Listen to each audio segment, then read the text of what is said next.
Jingle bell, jingle bell rock. Jingle bells swing and jingle bells ring. Snowing and blowing up bushels of fun. Now the jingle hop has begun. Jingle bell, jingle bell, jingle bell rock.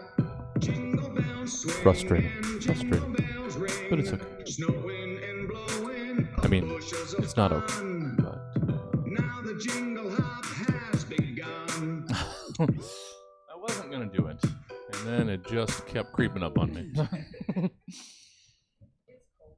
Yeah. Well.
Checkity check.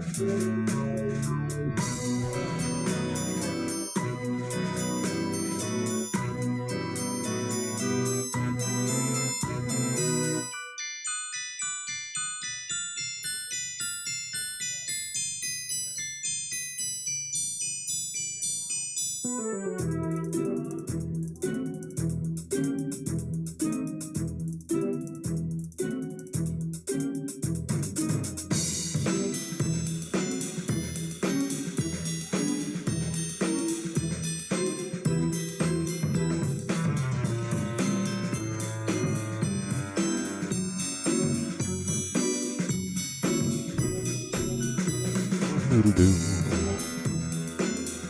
I don't suppose I could pull up the feed on this computer. I'm asking way too much of this computer. But you know what? Once it spools up,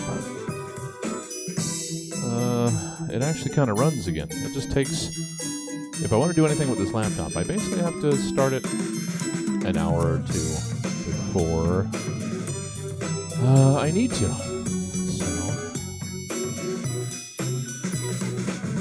But once it gets going, boy howdy, it works at all. Okay.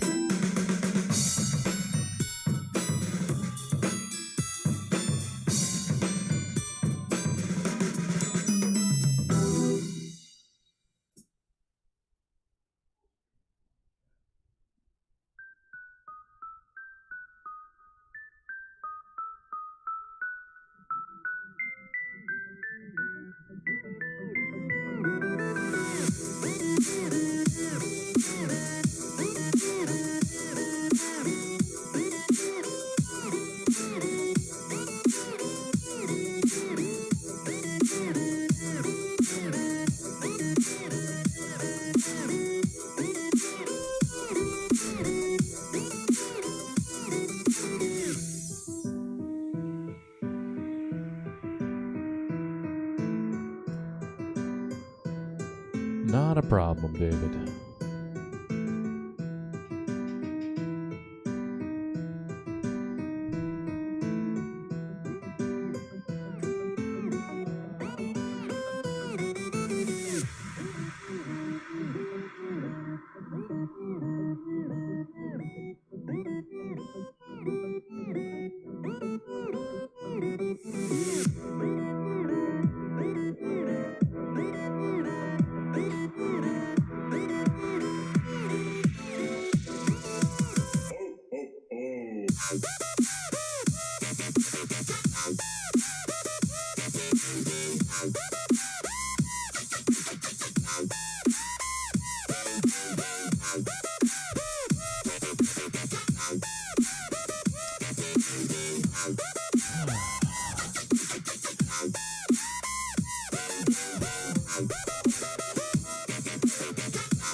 And at least I'll be able to get one of you guys cropped in. Let's see. Oh, nailed it. Boom. Perfect. Don't even have to touch it. That's fantastic. Okay.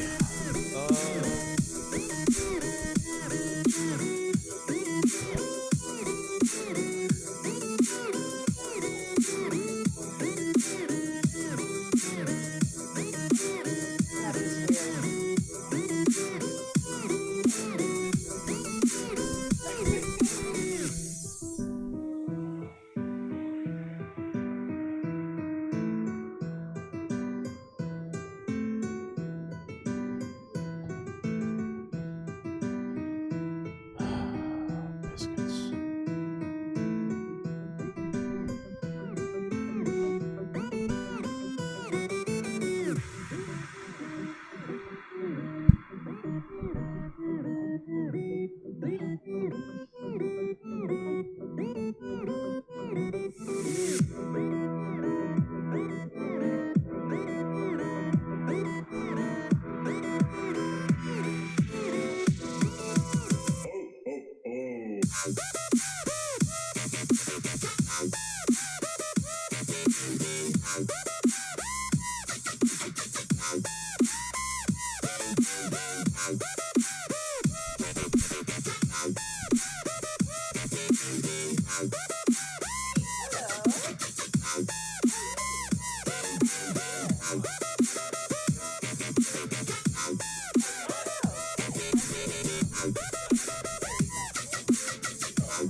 All right. Well, we're at 000, so I'm gonna get us on here.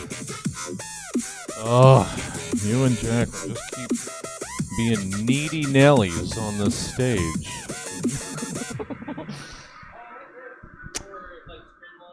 Trying to be. For a couple weeks here. Yeah. Plus, we've got these new. You're not gonna be able to see them in here, but the people will. Look at that. Look at how nice that is. Our new overlays being made by Milk. Okay. So it looks like I'm gonna turn that down, classy like. Look at that professionalism.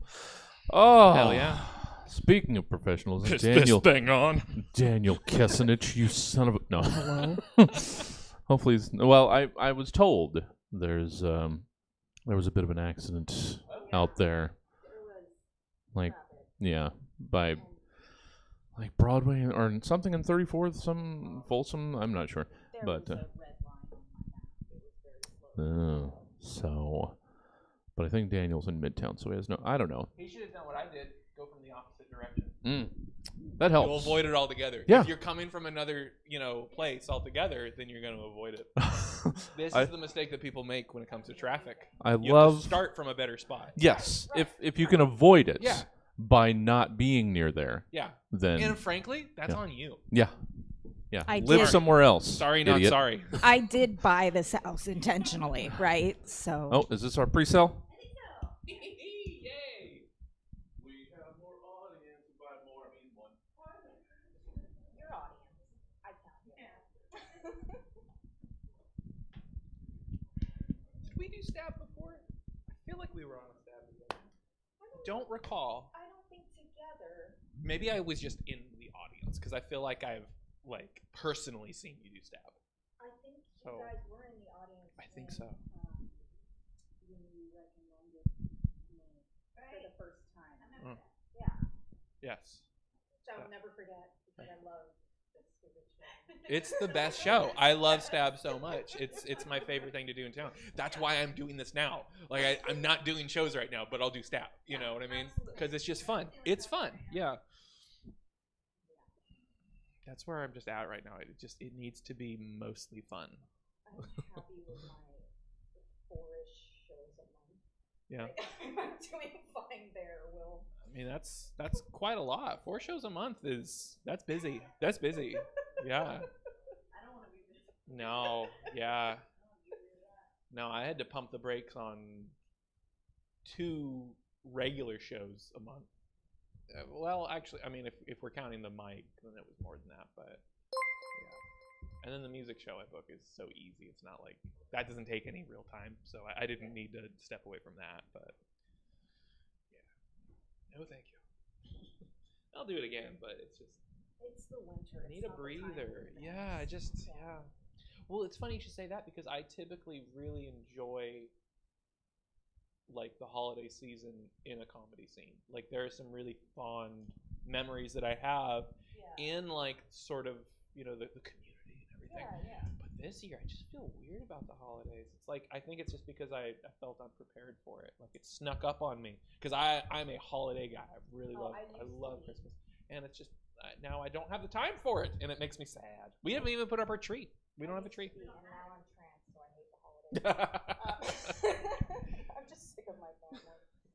Well, I mean, maybe that's also what contributes to my weirdness feeling of it because I don't talk to a lot of my family now. So, like tomorrow, we're gonna hang out with my mom and my older brother at Denio's, and that will be my holiday hang with them because I'm not gonna go see like the family. If you guys are holding this down with on-stage banter while I'm getting this lovely woman a White Claw and some M&Ms, you gotta.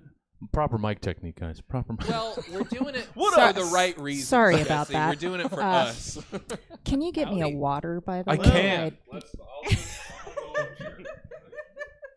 Sorry, I'm late.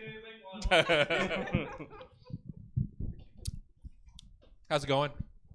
Yeah. Have you been to a stab show before? Hell yeah. This will be fun. You picked a good one, I think. I think this is a good one. Well, let's let her be the judge of that. No, let's let me be the judge. Oh, of okay, that. shit. I'm sorry. Everyone's always saying, let's let them be the judge of whatever the thing is. Let me be the judge. All right. Yeah. Preemptively judging. That's fine. I agree to that. Yes. Taking that I power out of enjoy your your hands. positive attitude. You don't get to judge whether or not this is good or not. You've been told that it is. But see, that puts more pressure back on us. I'm fine with that. Okay. I'm going to live up to it. All right. All right, Saucy, with your stool and everything. Saucy with your stool.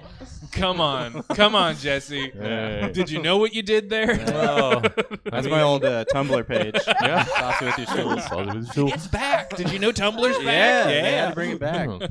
All because of Elon. Yeah. What was the other? It's not. What was the other one that was more writing? Isn't Tumblr like the picture? Isn't Tumblr's fairly writer. Is Yeah. it? Okay, I wasn't and sure. Pictures. Okay. Yeah. Well, maybe I'm just thinking of the same one. I don't know. I missed several social media. Huh? Oh no, I had a blog spot. Don't think I didn't. Of course. I had a couple and a oh, I'm missing everything. The Live journal. Live journal, yes, Yes. that's the other one that I was thinking of. Somehow I hit those, but I missed Tumblr. Blogspot and live journal. All right, we are still early, so we can meander a little bit more. Sorry, there's several pre-shows to this show. None of it makes sense, and that's why after 10 years, this is where we're at.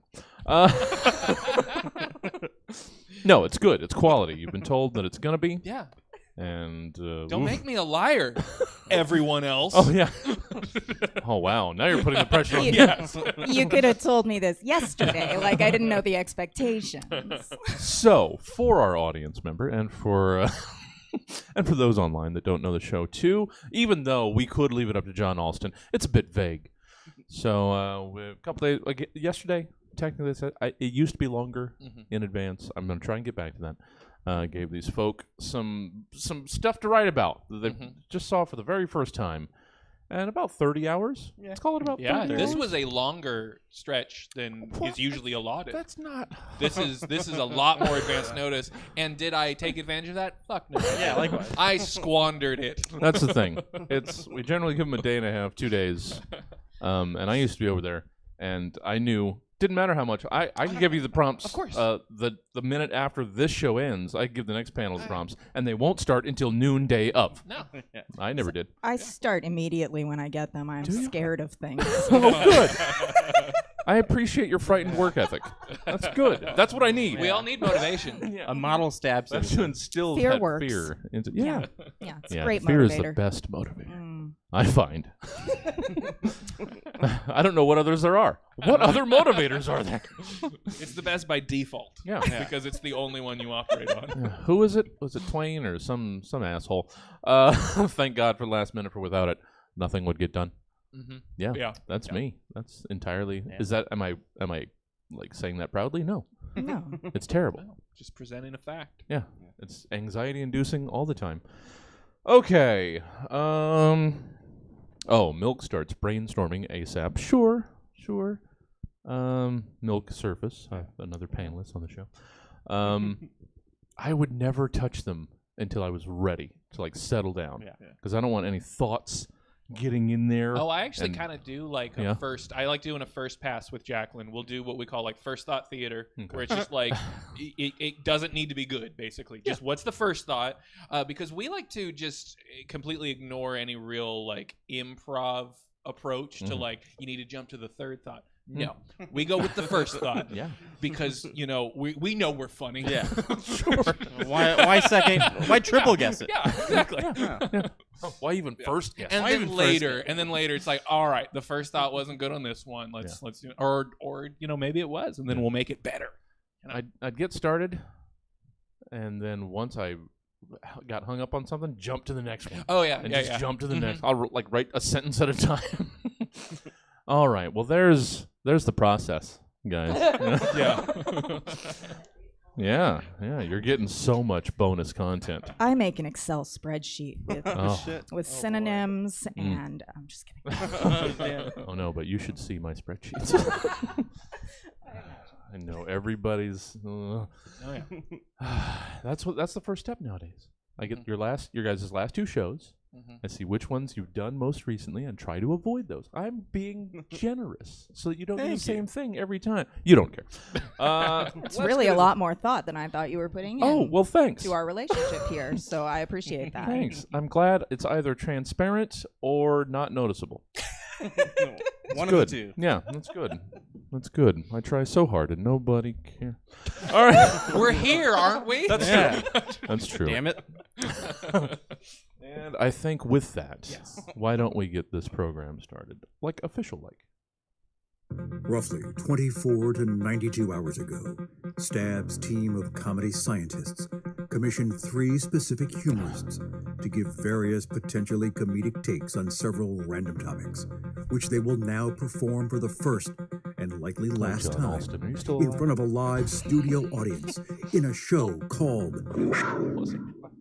Stab. There it is. Welcome to the Stab Show, the lump of coal in your Christmas sock. Let's introduce tonight's panel. Our first panelist perceives time differently than you do, and it's even cooler than it sounds. He's a regular on Comedy Yacht Club. It's Jack Marie. Yeah. Yay! Our second panelist milks your mom every morning, idiot.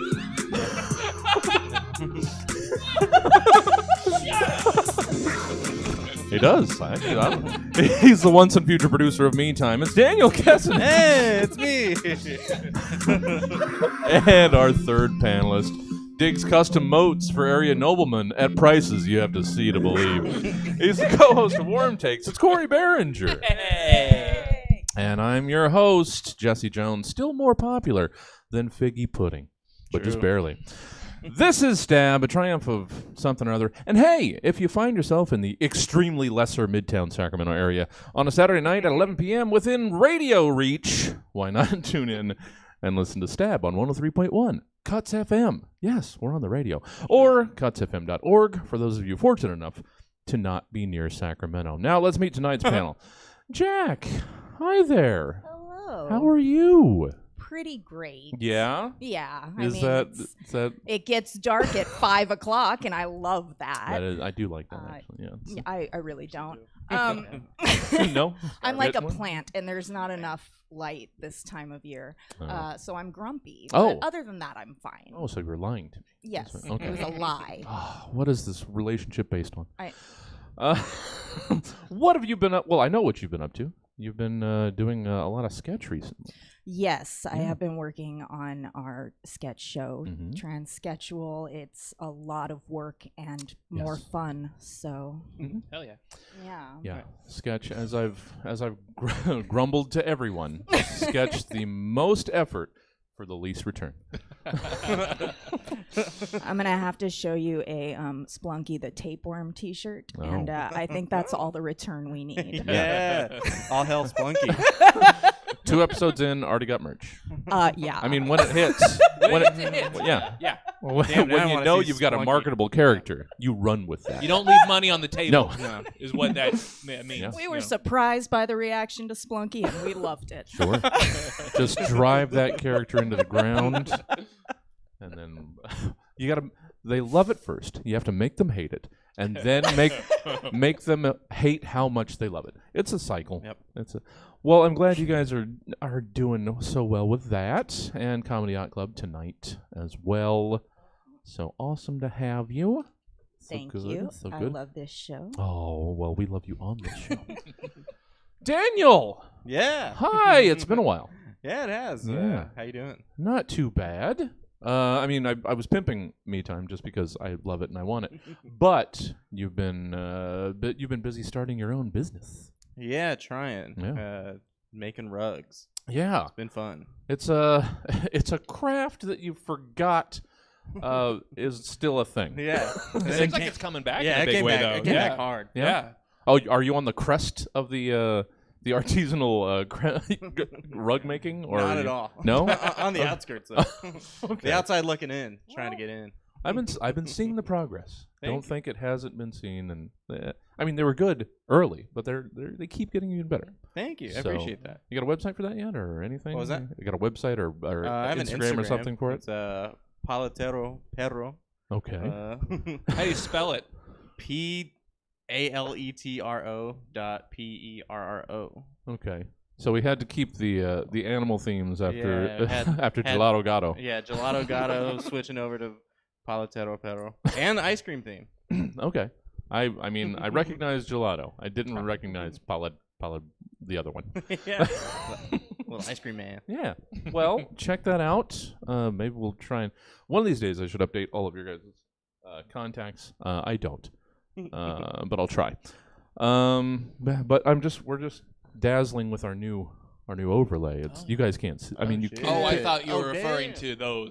Well, I mean, this is dazzling not too. too. He's not. But that's not The on the screen. tinsel. Yeah, it's, like- it's lovely. Holy shit! This is for you guys. Wow. This is for you guys and not the people at home. The other thing is for the people at home and not for you guys. A fair Fair trade. enough. Yeah, exactly. We give and take.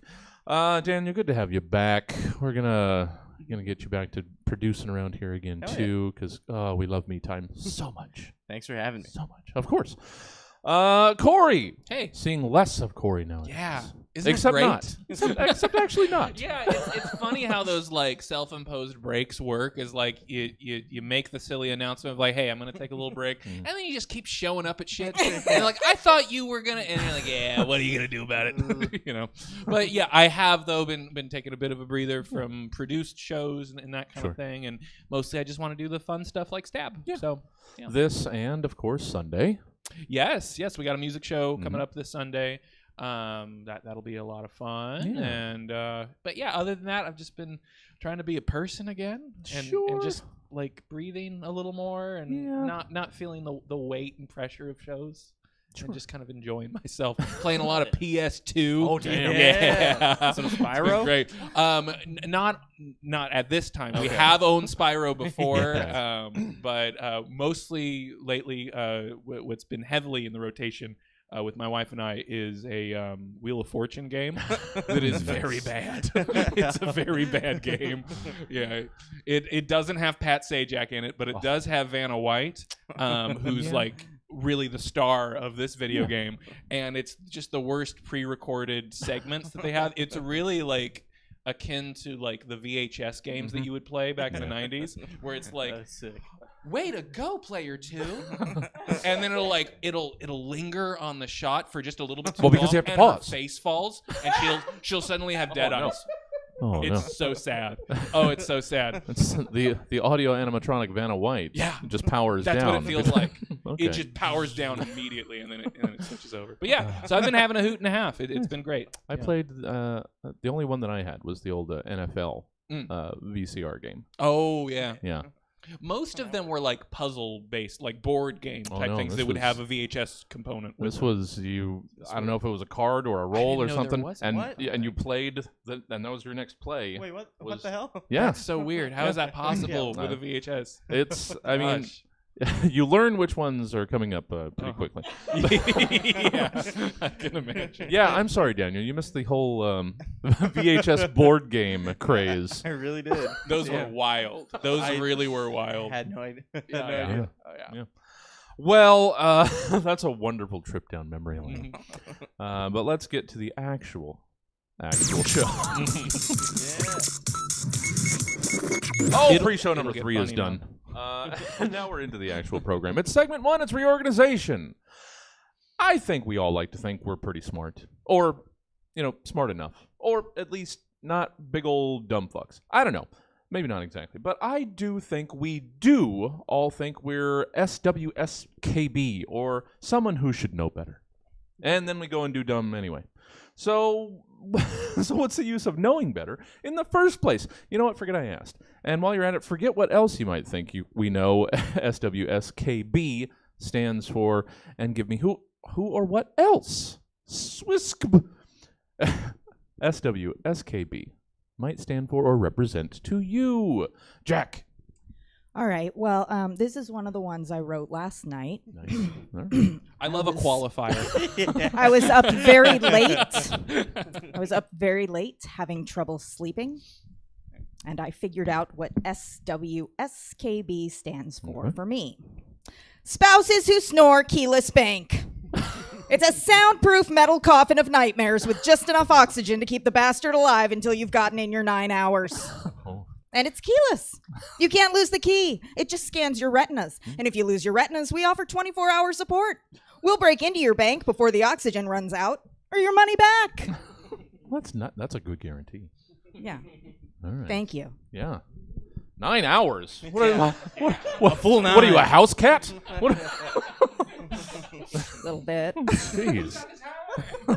Who's got the ability, not the time, who's got the ability to not toss and turn for 3 hours before you eventually finally begrudgingly fall asleep? Oh, I'm on way too many meds for that. I just go okay. right out. That's the thing. I need to be hopped up on a shot glass full of pills. That sounds good. I know what I'm doing tonight. Daniel! One would assume you have an SWSKB as well. What might that be? Think you're a big tough guy, huh? You could just show up in this town, in a town you never set foot in prior, and throw down with whomever you want? The type of guy that isn't afraid to get blackout drunk and stumble around a cactus patch? Walking around like you own the goddamn place? Well, damn, that's impressive. And I admire anyone with that kind of moxie. You seem like just the kind of guy we're looking for in the league. Firm and rigid, yet gentle and cerebral. Skin like leather, but not as a pejorative. Leather that's tough and sturdy and stylish. That's that of the studded chaps that hug your hips so gracefully. Is that a blade I see in your holster? Goddamn, son, you got it all. I've been waiting for like a guy like you to walk through them saloon doors. Yup, Tucson sure could use a guy like you on our team. If you're in, I'd love to welcome you to the fine sport of Southwest Central knife boxing. The SWSKB.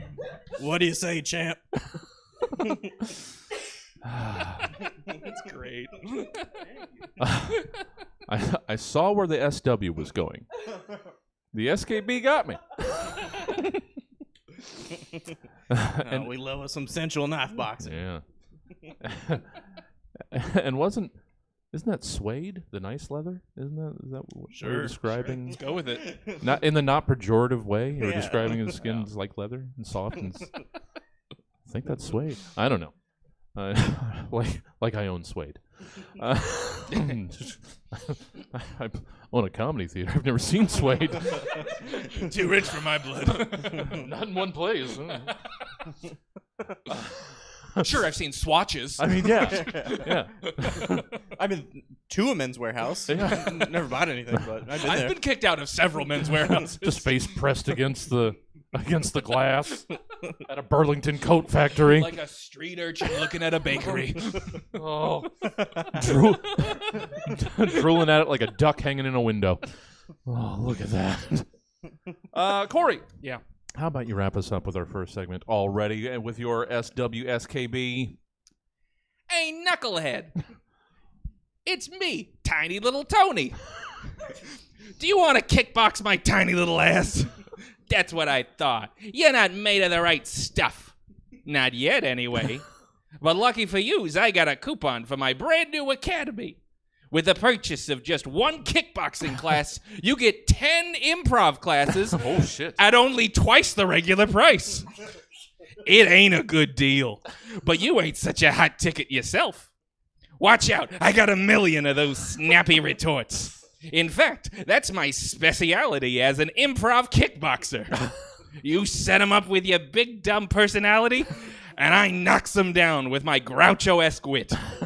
And my legs, which I box with. Sure. And so can you at the School of Wisecracking Stinkers and Kickboxing. Yeah. Did I think we would get 2 kickboxers? I did not. I did not. Well, you only got one. You got a knife boxing Well, and yeah. a kickboxing. I mean, K-boxing. K-boxing. Didn't accept, I'm into K-boxing now. I don't know about you guys. Yeah. You seen these Korean boxers? Oh, K-boxing, guys. K-box.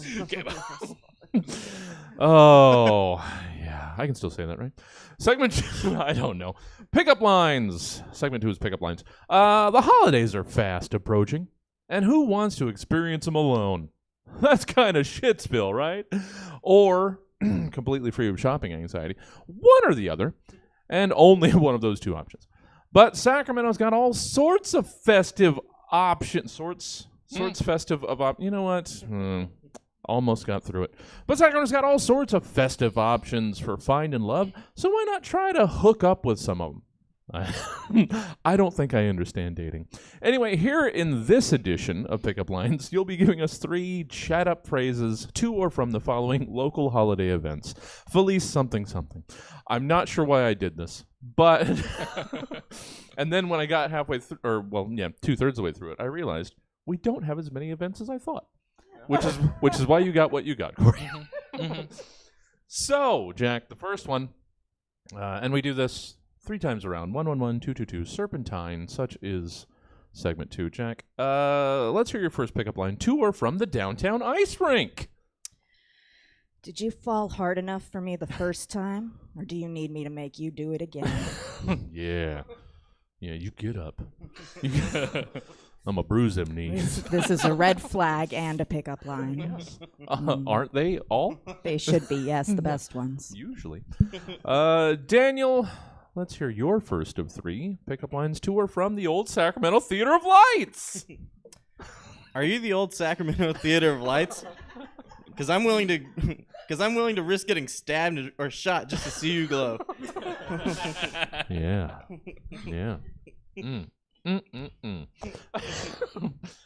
And Corey, this is where I realized we don't have that many events.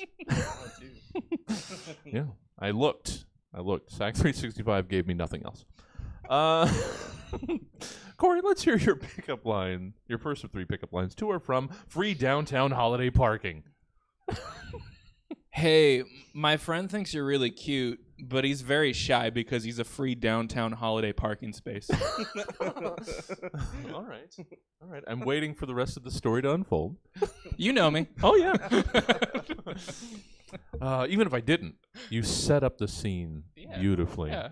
We're going to check in 2 more times with this shy parking space. And to get started on the second time, Jack, how about we hear your second pickup line tour from the Downtown Ice Rink? Sir, I'm going to need you to stand back about 100 yards, or you're going to make me melt. Oh, damn. 100 yards. That is... Jesus Christ. A bit excessive. They're excessively hot. A little bit. I could use an editor. Go to a doctor. You are scalding, sir. Across the street will not do. Give me a couple blocks. Oh, all right. Where is it still down like K? Like by the okay. Slamson fell on it this year. Of course he did. On TV. It was great. Consummate that's performer, Slamson. that Slamson. Slamson for you, classic Slamson. Yeah. It's sad that Slamson has been supplanted by a beam of light. It's as beautiful. as the mascot of the Kings now. Yeah. I gotta see It's what he he wanted. It's what he would have wanted. Poor Slamson, R.I.P. Daniel, pickup line number 2, tour from the Old Sacramento Theater of Lights. Are you the Old Sacramento Theater of Lights? Because I want nothing more than to stand around with thousands of other people just to watch you get turned on by some dorky lighting guy. Yeah. Don't forget the marvelous story of how McClatchy is so much cooler than Mark Twain. Have you been to the Theater of Lights? Well, I feel like I did that when I was a kid. Yeah. I don't know. It feels No. very Yeah. vaguely familiar. Yeah. It's magical. Sounds touching. No. It's Corey, second time around with your dating not dating profile, pickup lines to or from free downtown holiday parking. Hey, my friend is only going to be free for the next few days, so you should hook up while you can. Yeah. Yeah. Yeah. It's on the 3rd. I'm going to get you. Sure. Sure. You want to park here? Check yes or no on this. Oh, I hope I didn't. I'm sorry. Oh, no. I feel bad now. No. Couldn't possibly. Jack. Number 3, pickup line to or from Downtown Ice Rink. Hey, gorgeous. Want to go down on me immediately? Yeah. Yeah. Yeah. Thank you. You don't ice skate at all the rest of the year. What makes you think this is a good idea? You're gonna immediately eat shit on I these don't know gold if you leaves. guys have guessed, but I cannot ice skate. No. Most people out there cannot. Especially in Northern California. Is Iceland even still a thing? Do we have Yeah. this? Does it still exist? There's one in like Roseville-ish area. Is the one on Del Paso not there I anymore? have no idea. No, that burnt down, right? Well, who knows? Never rebuilt. But you could basically say that. That's what you get for putting ice in a room. Yeah. Yeah. It's just vegan for It's gotta be it. on the It's outside. gonna of the catch room. fire, you know. Just an affront to God himself. Hubris! This is hubris! So it was struck by lightning and then burned down. Daniel, your final pickup line to or from, probably to, the Old Sacramento Theater of Lights. Are you the Old Sacramento Theater of Lights? Because you're a monument to opulence and wasteful resources in the time that funds could easily be better spent on literally anything more productive. But goddamn, I'd be lying if I said I still didn't love you. Yeah. Yeah. Yeah. I live in East Sac for a couple more weeks. I know. I know. And Corey, let's wrap up our pickup lines, shall we, with your very awkward third of 3 pickup lines to or from the friend of the free downtown holiday parking. Hey, my friend changed his mind and said it's cool if I take you home, but we're only allowed to do hand stuff. Also, I'm a free downtown parking space too, but I'm not shy. Can I see those headlights? You are a car. That's good. All right, that makes it okay. Yeah. I feel like I stuck the landing. Yeah. It was nice. Is what I mean. I feel like I stuck it. You are a car. You are a car. Just trying to think of the hand stuff, like adjusting mirrors. Anything. It's Liquors, anything. all of it. Yeah. I also realized I have another sexy car prompt in this Oh, do you? episode. I did not intend on that. Oh, no. But Well, It just happens. yeah. you get on a And sexy... it'll be a little treat for later. Yeah. You get in that sexy car groove. Mhm. It just finds you. Segment 3. Guys, I'm sorry. I coughed in your direction, and that's a faux pas. It was covered. You know what? Segment 3. Sell it on Craigslist. Oh, speaking of things.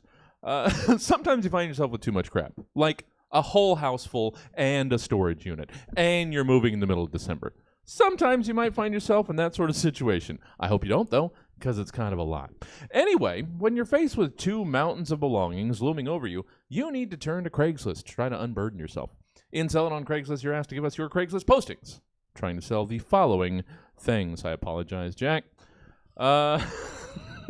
Let's hear your ad. Selling ho-ho-ho lessons. Hello, my babies. It's your favorite ho-ho-ho himbopotamus. Merry Christmas. As you know, I have not been able to ho-ho-ho around town for 2 years, ever since my big rectal blowout. Rest in peace, Virginia. Money has been very tight, but then my fans asked if I could, like, share my skills. And I was like, I mean, I don't think anyone wants that, but okay, Jessica. But actually, demand has been really high, so book your spot now. It's $80 for 1 hour at Starbucks. You pay for my mocha, and I will tell you everything I know about ho-ho-hoing it up for the holiday. Nice. That seems reasonable.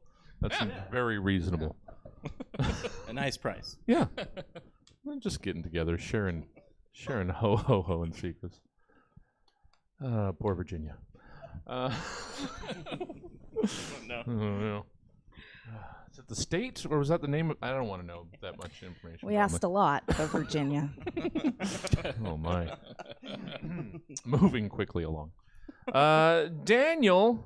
Oh, yeah, this made sense for your new arty passion. Yeah, absolutely. Daniel, let's hear your ad. You are selling custom Christmas ornaments for your enemies. As we all know, the holidays can be a tough time on folks. Mm-hmm. As a divorce retiree, I've found myself with quite a bit of time on my hands over the past few years. Most nights are spent with a glass of whiskey in hand, eating Hormel chili beans, and working through a DVD box set of American Chopper. I wanted to turn things up a notch this holiday season and give back to my community, give a helping hand. I'm combining the arts and crafts skills I've learned in anger management class with the same level of anger and fervor that sent me there to begin with. To bring you custom Christmas ornaments for your enemies. Do your downstairs neighbors play music way too loud? Do your kids hate your guts? Is your boss a big fucking jerk named Jerry that thinks he knows more about you, thinks he knows more than you, despite you being the one who's forklift certified? Who the fuck do you think you are? What the fuck do you know about moving pallets of concrete, Jerry? Fucking asswipe. If you relate to any of this, let me help you by making Christmas ornaments for all the jerks in your life. Mayhaps a figurine of Santa scolding your kids. Or their kids. A snow globe with a tiny model of their house inside, depicting a tiny arsonist setting it ablaze. A copy of your divorce papers, cut up into paper mache snowflakes, bound together by deer piss and reindeer shit. Or some kind of motion-activated glass bulb that sprays a fart every time someone walks by. Or something like that. I don't know. I'm sure we could workshop something. We'll figure it out. Any ideas you get, please hit me up. I'd love to work on something. I've got all the time in the world on my hands. Let me help you be the pettiest person you possibly can this holiday season. Oh, man. Just set up that Fiverr page immediately. Oh, I did. Just some glass bulb that sprays farts. I don't know. We're blue skying it, man. No wrong answers here. The most accurate part of that was fucking asswipe. Like, that is how that person would say fucking asswipe. Oh, sure, you could eventually learn how to move that pallet of concrete across the warehouse, Jerry. But I'm certified. God damn it. That was three 5-hour classes, Jerry. OSHA acknowledges me. At least I got a card. I had to print out the certificate, but it's still a certificate. All right. It's very important. Thank you, Daniel. I enjoyed all of those. Hey, Cory, though. Yeah. How about let's enjoy your take on these things and hear your Craigslist posting for a notebook full of new holiday tradition ideas. Selling one damp composition book found in our local bog, filled with the crazed ramblings of an unwell man. Fun holiday ideas for the whole family, including, but not limited to, reindeer fight club, mistletoe eating contest, followed immediately by stomach pumping contest, she-elf on the shelf, glory hallelujah, Okay. tax fraud, Yeah. Ask a mall Santa for some bitcoins. Ayahuasca nog. My wife cheats on me while I watch. Merry Cuckmas. And loads more. If you want to see what else is in this book, you got to meet me out behind the CVS. Don't forget to bring your mouth.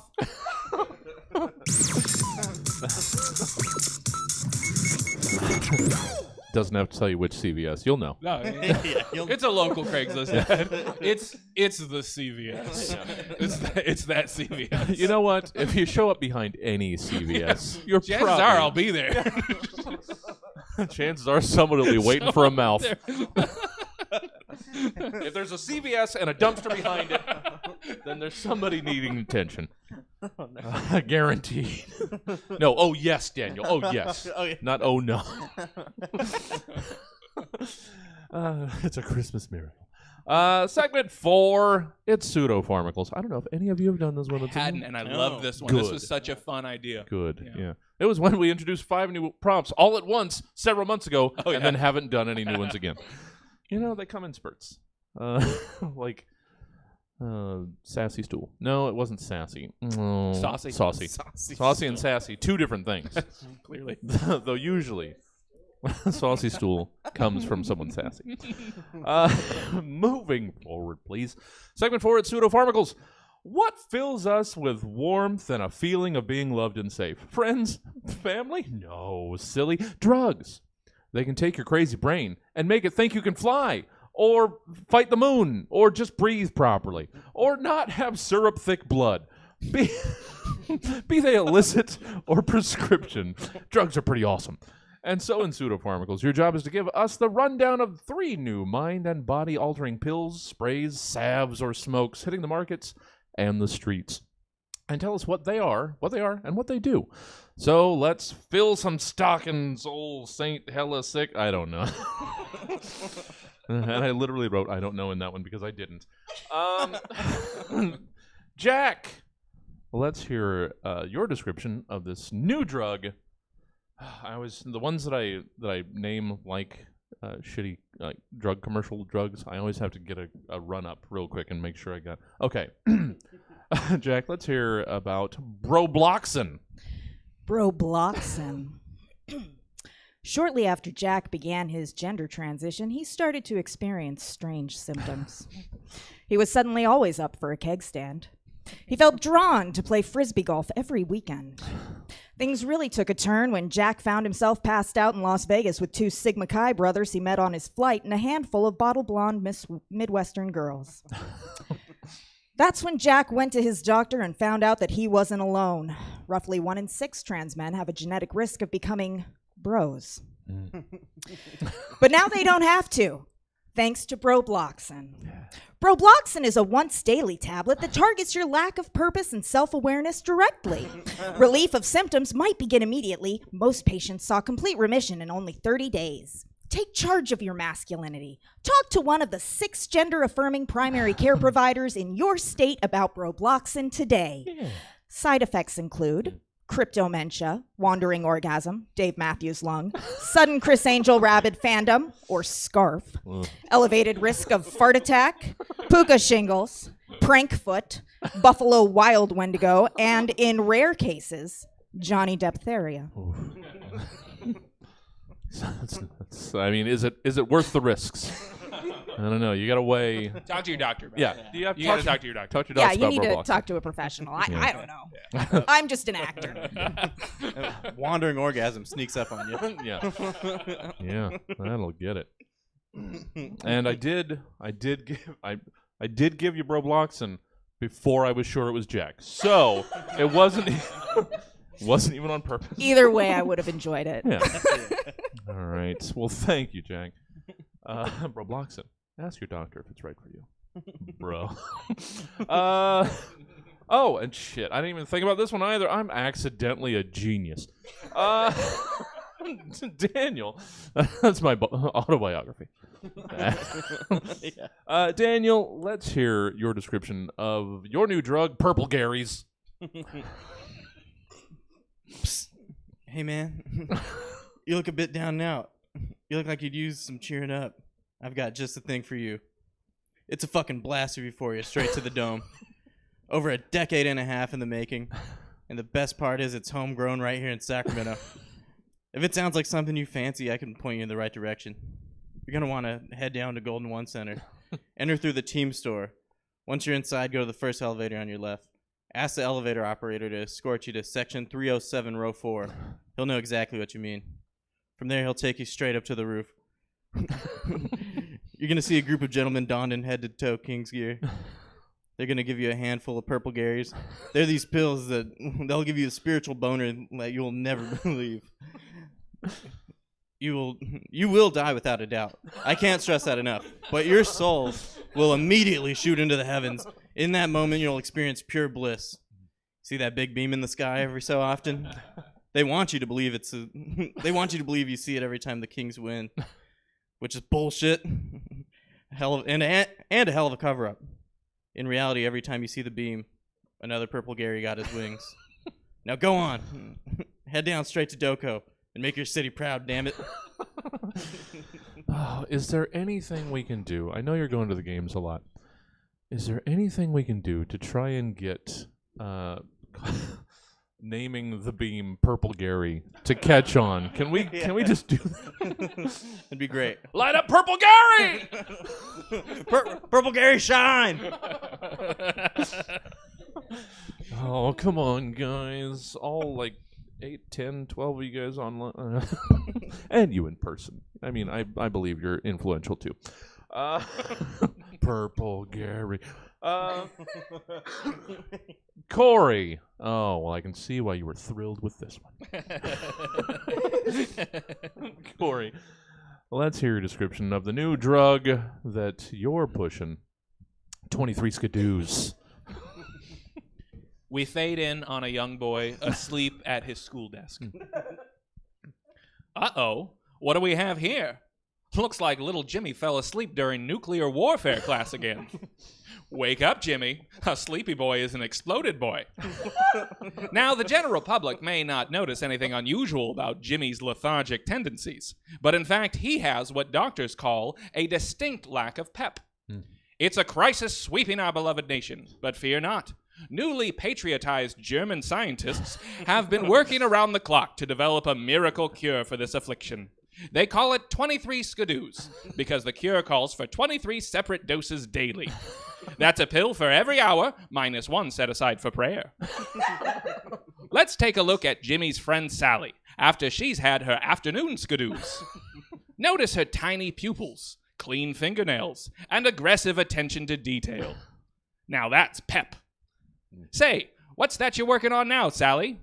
I took apart my radio and put it together again. Take that, Rooskies. 23 Skidoos. They're not just for test subjects anymore. Oh, I was expecting more. There it is. I don't know that I was expecting more. I just wanted more. Sure. Give me all 23. What are you, my wife? Hey-o. Never stop high-fiving. Oh, but this sadly brings us to segment 5. Oh, can you guys write a couple more in time and just keep this going? Keep this wonderful night going? Oh, we can't. There are other shows. We've got 3 more shows. We cannot impede. I know. It's too much. I don't know why I do it.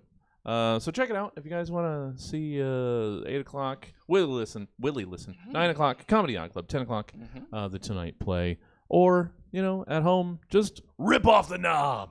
Rip off that has to be the new Stab motto. Rip off the knob. Stab TV, rip off the knob. So good. Purple Gary, rip off the knob. Purple Gary. If you're a Patreon subscriber, we'll send you a knob, and you just rip it off. Nobody has knobs on TVs. Or radio. Who doesn't? All right. Don't rip off any other knobs. Segment 5. Oh, speaking of ripping off knobs. Erotic letter to the editor. Oh, boy. When you have no idea what to get for someone vaguely connected to you in some way in your life, you still shouldn't get them a magazine subscription. It's a terrible idea. But magazines still exist. And as far as you 3 are concerned, they're the sexiest things this side of consensual intercourse with another human being. And you just have to tell the people in charge how much you appreciate the hell out of what they do. So, in erotic letters to the editor, you're asked to write a steamy letter to the editor of these actual real publications. So go on, gush all over the page. And you may have been able to pick up that I found a new listing of magazines, and we're starting from the bottom of the page, as these titles will. It's pretty clear. Jack, let's hear your erotic letter to the editor of Yankee, New England's magazine. To the naughty little editor of New England's magazine. What was it called again? Yankee. Yankee. There it is. What exactly are you doing with this December issue, you naughty little tease? Don't play coy with me, princess. I can see right through you. I'm supposed to believe that an 8-page spread of colorful fall foliage wasn't designed to make me wetter than Lake Champlain. Those reds and oranges made me sploosh a veritable river, the kind you'd find under one of those quaint covered bridges featured on the cover of the October issue. Those soft, warm, thick cable knit sweaters from the LL Bean ad made my nipples more erect than they were the night Tom Brady won his first Super Bowl. You remember that night, don't you? Yeah. You filthy little minx. It was right after 9/11. Patriotism and loving New York was so hot back then. I was already pretty hot, too, when I stumbled upon your collage of old lighthouses decorated in Christmas lights. I couldn't take my eyes off of their beautiful, gorged forms, wet with sea spray. I felt like melting around any one of those stiff, knobby phalluses while it absolutely pounded out light. I'm on the verge of climax again just thinking about it. But you know that, don't you? You devious little slut. I can't wait to see how naughty you can get for me in the new year. XXX. Me. Jesse is having a time. Yeah, He is having a time. Glad I've got a podium. Oh, so good. I just really love New England. Oh, you know, especially in the fall. Beautiful. Yeah.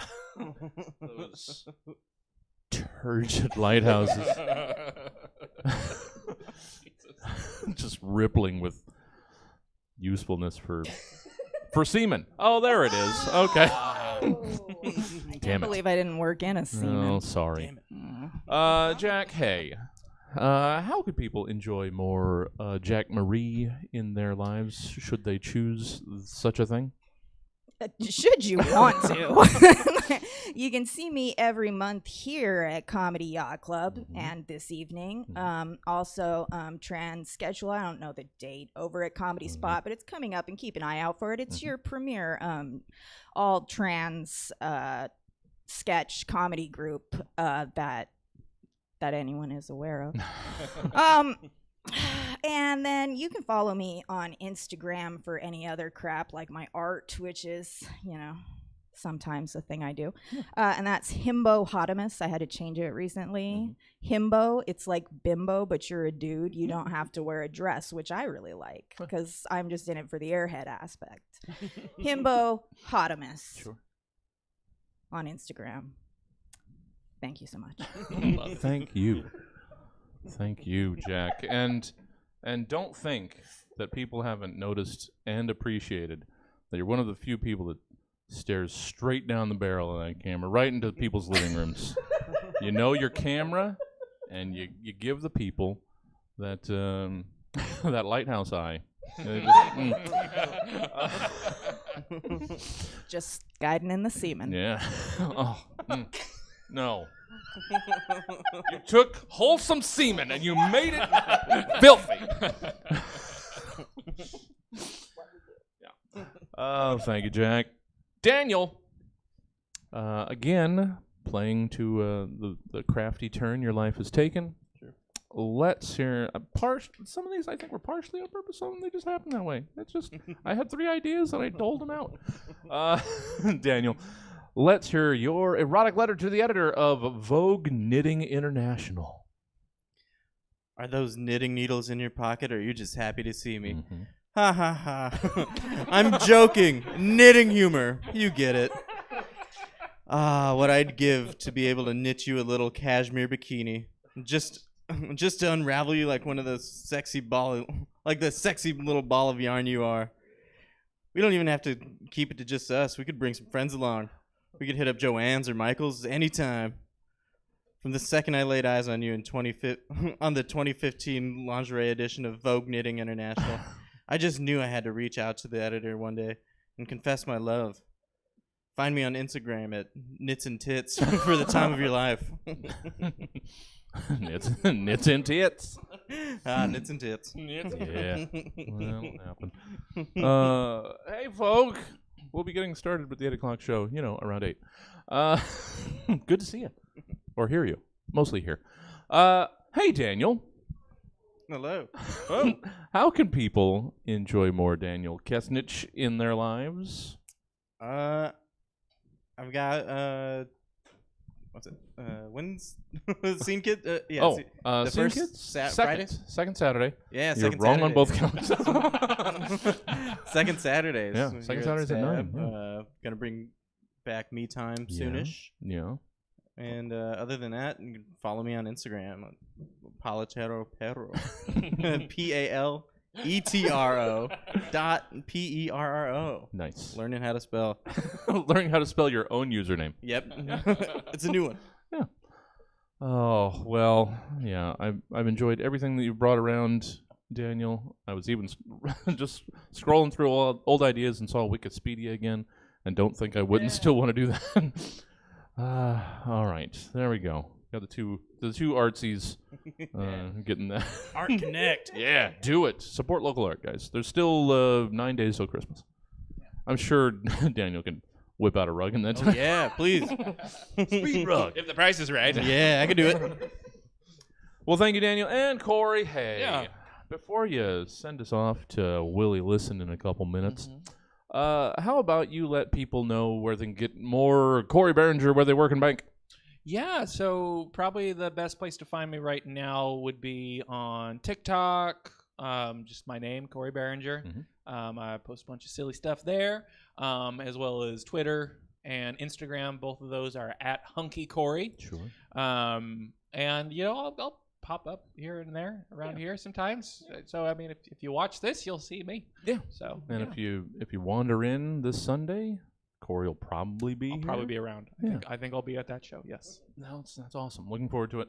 I've been enjoying Stab Presents, the It's local such a music fun shows. time. Yeah, So we've good. been doing live music here at Stab, and it's going great. Yeah. I love the reaction that people are having to Stab as a music space. Yeah. Because it's like this dawning of them of like, oh, this exists. Yeah. And I'm like, yeah, it exists, man. Tell your friends because it's great, like for music. So yeah, having fun with that. Yeah. Yeah. We're still in the it exists phase in year 5. But that's what we just started with the music again. So that's fine. And there was a pandemic, lest we forget. Yeah. You know. Yeah. Well, Cory, how about you wrap up this edition of this program? It just so happened that I saw this one and I thought you might enjoy. I'm a little curious first. Or there be was scarred. a couple different Velocity magazines. Okay. Which one did you think I was going to do something? Well, the one that I saw was, it seemed to be some sort of Christian teens. Did not go with that No, one. okay. So let's have fun here. All right. There were several. Okay. That's So, fair. I was like, I'm going to go with number 1. Yeah. So, But All all right. Well, then this will be a surprise to me as well. yeah, it will. That's So- why I asked. Yeah. So Cory, then let's hear this completely different than I saw. Erotic letter to the editor of Velocity magazine. Dear editor of Velocity magazine, I am writing your prestigious remote control car publication to request more content tailored to enthusiasts with sophisticated, yet potentially bewildering taste. Enthusiasts such as myself. I find remote control cars intensely erotic. I don't think I need to explain to the editor of Velocity magazine why. I do not mean to give the impression that RC cars are the only things that deliver blood to my human penis. I also maintain more conventional desires, like regular big-size cars, but those prove far more difficult to insert. For this reason, I would like you to print more pictorial spreads of the following. Car butts, which are trunks. Car nipples, which are headlights. Honkers, which are tires. Wait, that's not right. I had a typo in this. Honkers were originally going to be car boobs, but what I was supposed to say was car feet, which are tires. Sweaty, smelly tires. And when I read Velocity magazine, I dream about them rolling around in my colon. Thank you in advance for your thoughtful consideration of my requests, and keep up the good work. Yours truly, Jesse, owner of Stab Comedy Theater, Jones. Yeah. I thought that's who that sounded like. Your skill for mimicry gave it away. First line. Oh. And Stab is over. Thank you for joining us tonight. And, of course, a very special thank you to our fantastic panel, Jack Marie, Daniel Kessenich, and, to a lesser extent, Cory Barringer. Master Mimic, Cory Barringer. Like what you just saw and or heard, well, you can catch the Stab Show live as it happens every Friday night at 7 p.m. at Stab Comedy Theater, or from the comfort of your own home on Stab TV. And if you'd like to listen to the last 10 years of the Stab Show anytime you like, check out Stab. How many times do I say it in this? Via the podcast provider of your choice, be it Apple Podcasts, Stitcher, or the Good Pods app. And that's all we got for you tonight, folks. So until next time, I've been your host, Jesse Jones, telling you like it is, or at least how I think it is, which is basically like it is. Or is it? Good night. All right, that's the program. Good job, you Rich three. little, more like rich a lot. Yeah, rich a little bit much. All right, good job, guys. Let me get some music going. Let me get the pre-show going. Yeah, the 8 o'clock is going to start. Oh, look at that. Nicely promptly. Yeah, thanks for coming out. Check us out. We got stuff Hey, this will be a pitch for you and for everybody else. Stab Comedy Theater. We stream live improv, stand-up, sketch, podcast, gaming, and music streams 6 days a week. And we're also live in person Thursdays through Sundays. Check us out. First time here. Hopefully we convinced you to come back. All right, guys. Let me get you to the pre-show, and I'll set up Willie Listen, and we'll get the rest of your night going. 3 more shows. Hang out, won't you?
will come on at some point, I swear. Which is why I have sunglasses on. Yeah. Hey, Dad.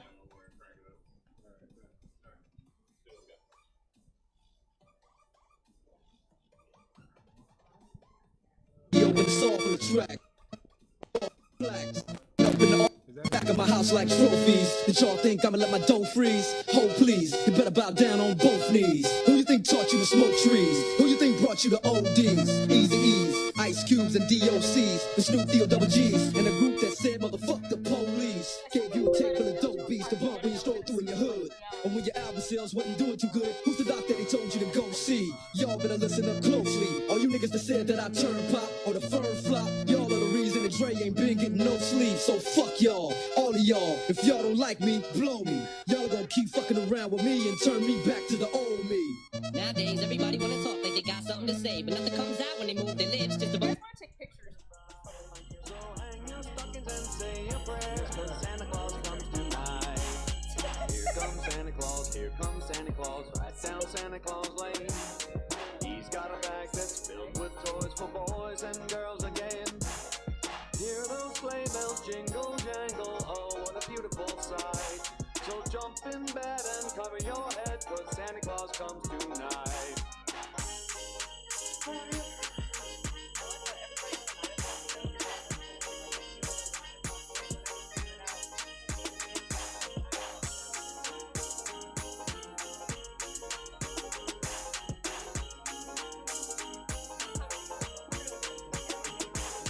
Here comes Santa Claus, right down Santa Claus Lane. Vixen and all his reindeer pulling on the reins. Bells are ringing, children singing, all is merry and bright. So hang your stockings and say your prayers, 'cause Santa Claus comes tonight. Here comes Santa Claus, right down Santa Claus Lane.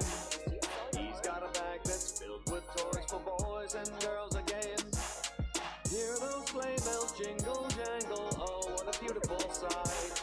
So jump in bed and cover your head, 'cause Santa Claus comes tonight. Blinded by signs.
Panda.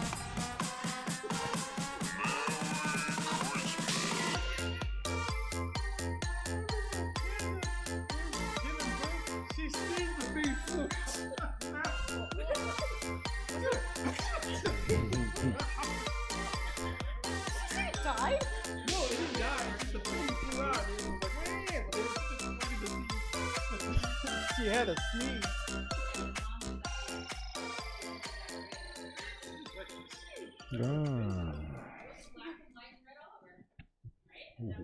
We're coming in, guys. We're honing in. I think. on. We have 2 audience members. We're good. Oh, there we go. I thought you did. No. Do I? All right. Well, welcome to Stab Comedy Theater. It's time for Willie Listen. I don't think I ever introduced you. I think I turned the music down. You've introduced him every single show. I don't think so. I don't think so. I'm going to go back and watch all of them now, Nicole. Don't do that. Welcome to Stab Comedy Theater. It's time for Willie Listen. Please welcome to the stage, already on stage, Willie Listen. Copyright disclaimer.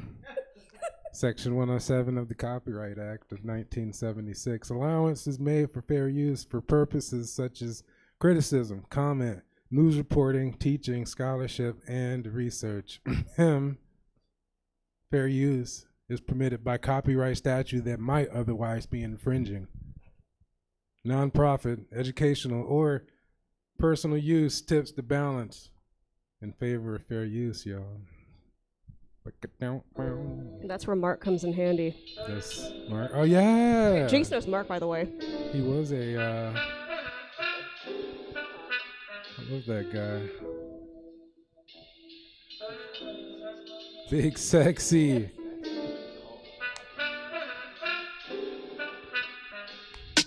You guys like this? How's this sound? Yeah. Reminds me of Quest, Tribe Called Quest. Quest, yeah. Sharon, you like this shit? Oh, I got it. Say it. Here for you to start. What? Yeah. Yeah. Here we go. Yeah.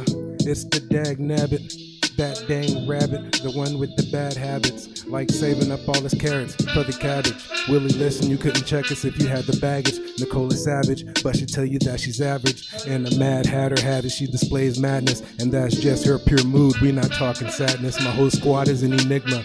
As I write these scriptures, I'm hoping you get the picture, mister. You cannot bump us up out the way like blisters. We a big deal, just like the 1,000-pound sisters, and we'll run up in your house and ransack you in your kitchen. Sharon will eat your children, ferocious, unforgiving, and you not trying to see my homie Jesse get livid. I don't know Jace, but you're gonna seek repentance, cause it's gonna be your end if you're messing with his divots. Oh, snap. What the fuck? Go round. Let's go back to the show because it's going down. Hold up. Make you want to flip. Don't report the show because the rhymes are going to. It's the RESA in the building. Rest of dealing.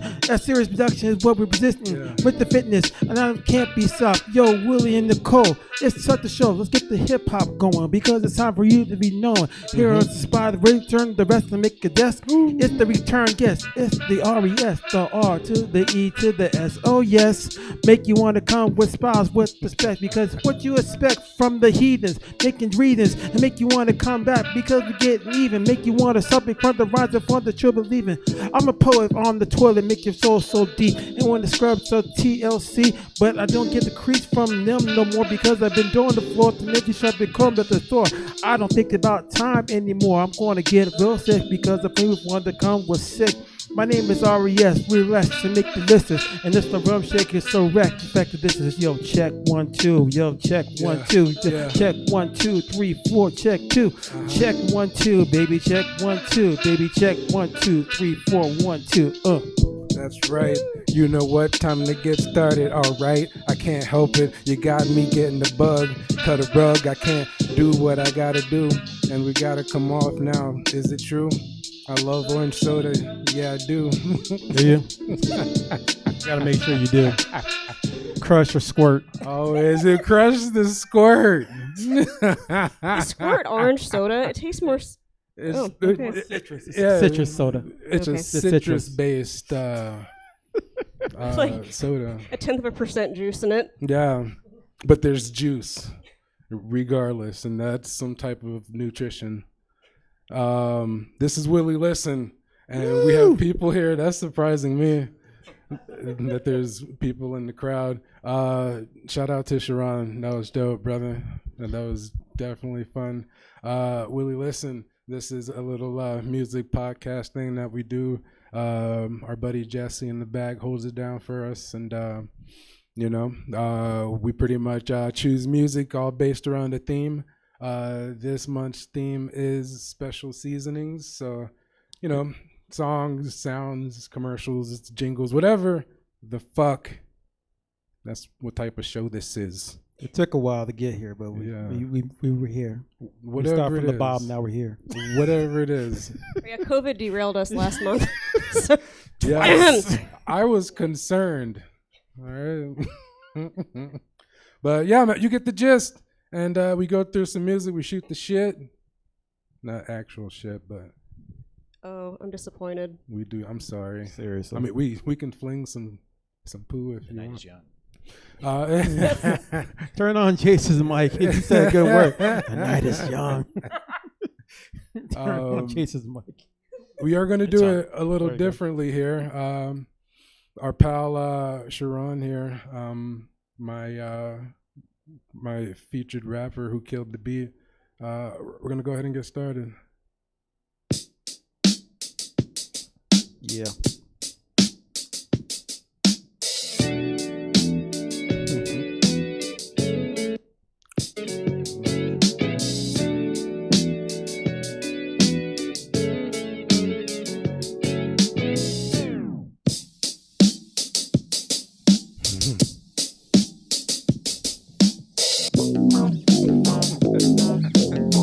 I was hoping for that.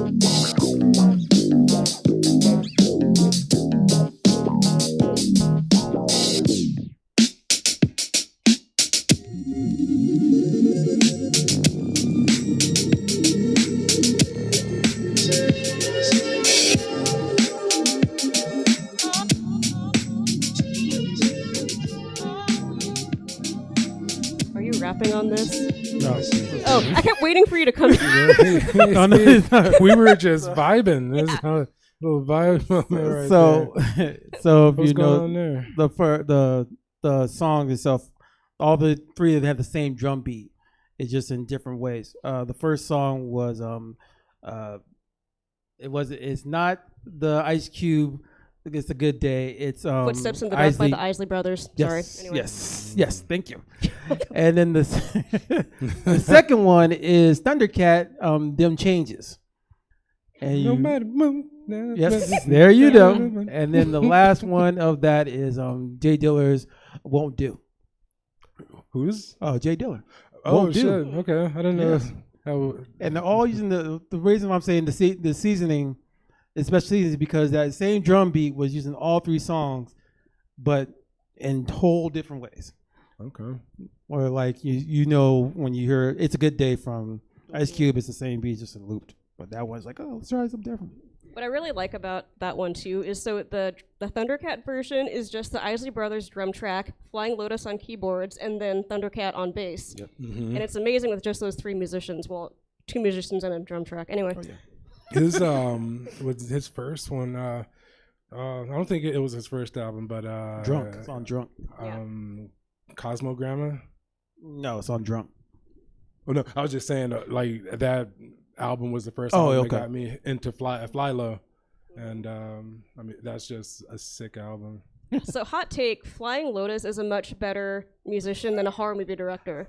Who? Feel free to send me hate mail, Flying Lotus, because he directs horror movies too. Oh yeah, like he yeah, did yeah, Crusoe yeah, and he did yeah. one He of like, does. the VHS 99. Yeah. That's right. Do you agree with me? I just Yes. yeah, thank you. Mind breeders. And I mean that mostly because he's an amazing musician. He is amazing. Yes. Nah, he's great, man, with his Dragon Ball do-rag. He does have a Dragon Ball do-rag. Can I laugh at that? Yeah. Okay. But Why would you not? what would you be able to?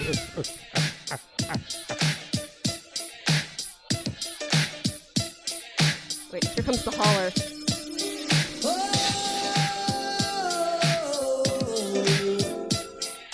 This is just a good time in a song. This is all the black barbecues. So funny story, you know my friend Kira, she's black. She invited her family's. Congratulations.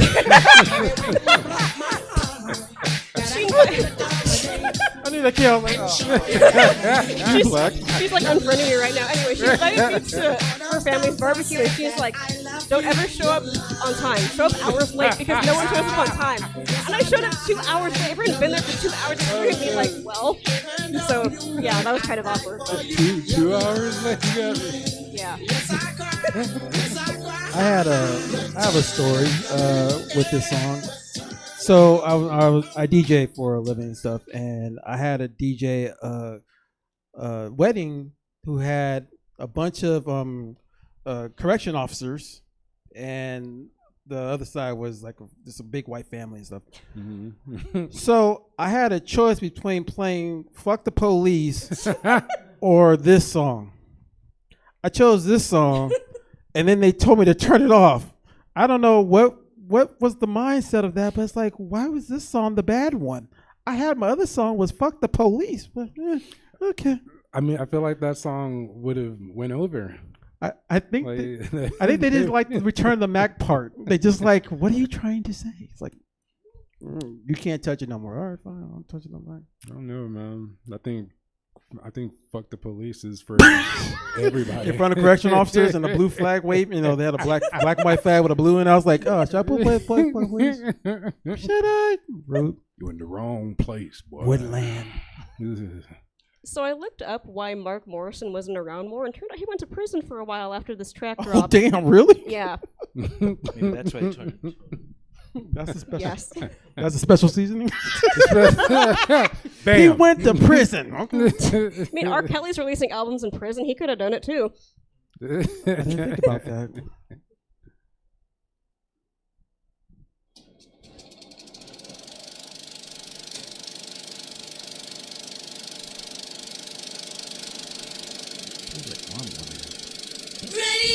Oh, this is my song. Okay. All right, so I heard this song randomly on Tom Morello's radio show on Sirius. It's Tom Morello, the Bloody Secrets, and Pussy Riot. There's not a whole lot of information on it, but the music video is really cool. So, and it's really cool that Pussy Riot's in it because they don't normally make appearances without stuff on their faces. So, what do you like about the video? there's a lot of like hair throwing and like radioactive type colors. Like, I don't know, it's fun. I'm really easily amused. It doesn't take a lot. The colors, Duke. The colors. I like the beat of this song too. I don't know. It slaps. No, it's like a. Would it be like a punk? You know, right? He probably isn't really punk, is it? It's more like Yeah. That's what I was going. Okay. Pussy Riot.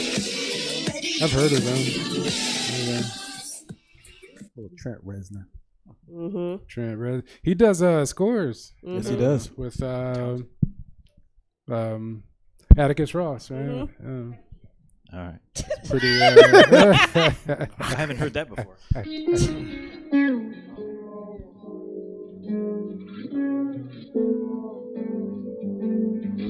So Nicole, you heard yours on a radio show. I heard this on D'Angelo's radio show. Ooh. It's like, what is this? It's D'Angelo to me.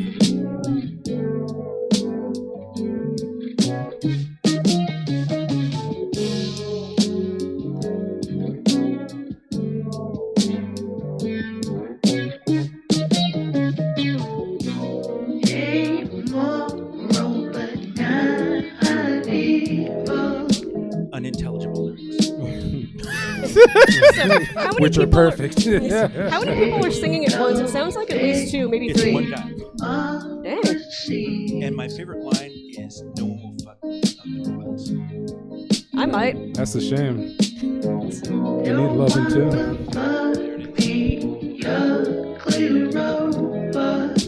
So, as I told Nicole, or I was researching them,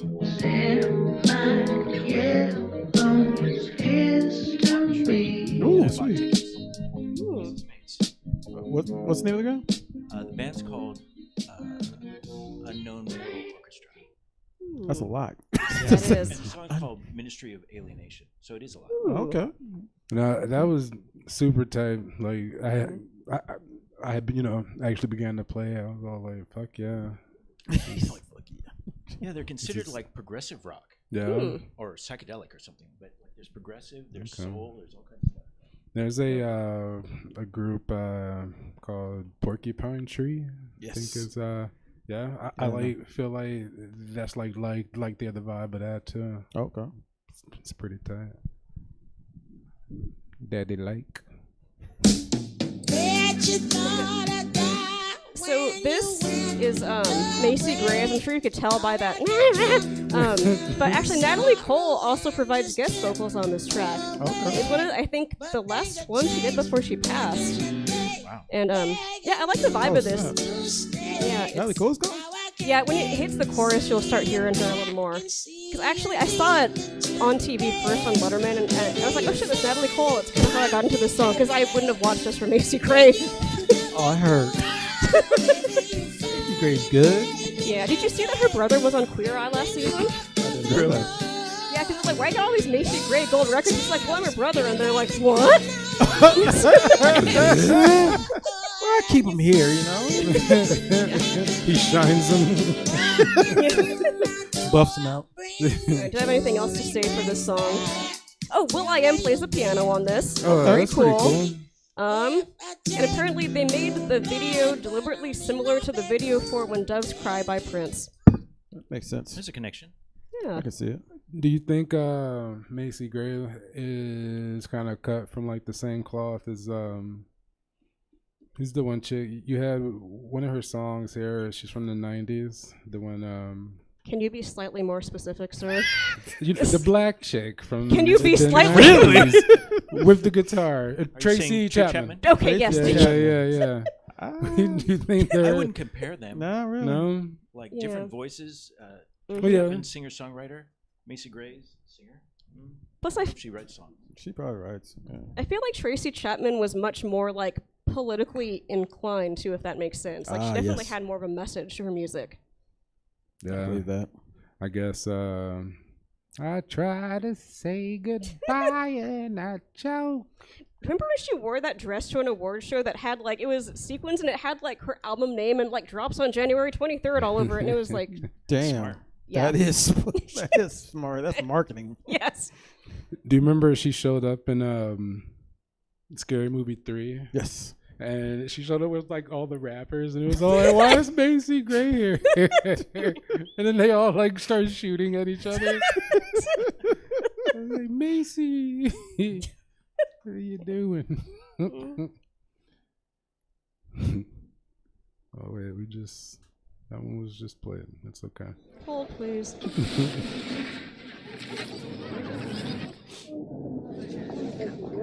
This is mine.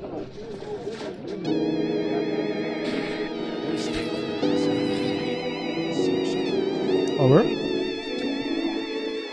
He's like the British Prince. Ooh. I believe that. What would you do if I told you that you don't play fair? I was alright getting through till I met you. Now you're in my head. Oh, baby, I feel good enough, but all your stuff never makes me smile. Yeah, a little pop in there. You know that ain't Got a little fish vibe too. just talk. There was you remember Craig David? Yeah. Almost, I mean, not quite. Yeah. Okay. There's no reason or rhyme. Don't leave. And he retired from music, and he had a bigger break than D'Angelo. Like, 20-year break. Dang. And then just came out with a new album this year. Oh, wow. It's Oh. like, oh shit, and it's great. Okay. Check him out again. D'Angelo. I remember that video. What, the newest one? Or Where what? he's naked. Yeah. I remember that too. You can't help but remember. He worked out for that. He had to. Either that or fucking CG. Can you CGI abs on me? How did it? And And there's then an what's- interview with Questlove where he said that D'Angelo just smoked weed and Yeah. lifted weights all day. Yeah. It's like, yeah, I believe it. Yeah. Yeah. Went prison yard. I mean, shit, that's probably what Snoop does, right? Just Yeah. Keep his own lifts skinny. weights and smokes all day. Drinks water. That's what he said. Remember when it was news that he smoked weed before the Super Bowl? I'm like, why is this news to anyone ever? The Super Bowl or the Olympics? I'm sure he was high for both. That was funny. Oh, this is my song too. If I were smart, I would have done a I would have actually put a timestamp to start at, but like at the end where the chorus comes in and there's a woman singing. Anybody know who that woman is in the song? Chaka Khan? Yes, thank you. What else do I have on here? It won record of. Yeah, it won Best Record of the Year and Best Male Pop Performance for that year. Whitney Houston covered it at one point, and actually, Niles Rodgers from Chic plays guitar in this backing track. Niles Rodgers. You looked at me like I'm supposed to know who that is. Niles Rodgers is on this. You really didn't know who that was? What? Am I? Who is that? Chic, man. Chic. The only Chic I know is from The Legend of Zelda. Hey, I'm sorry. Damn. Chic. Wait, that's a Good group, right? times. Yes. Like Big Freak. It's Chic. Oh, shit. See? Well, you know that I'm like the worst with like names, but like, you know. Linwood or what was it? Steve Winwood. Yeah, Linwood. Yeah, I thought. Yeah. So, funny story too, speaking of Chic. So, every year during the History of Rock class at UC Davis, they bring in a guest musician. The year after me was Bob Dylan. The year I was in the class, it was the guy from Chic who wrote that song who was shit-faced drunk the entire time, played the piano for no reason. Was it yeah. Niles or was it Bernard? It wasn't Niles. It was, I don't know, some guy. I think I... Really? It was the other person? Honestly, I was drunk too during that class, so don't expect too much of me. Y'all wrong. It's a wonder I got my degree. But so right.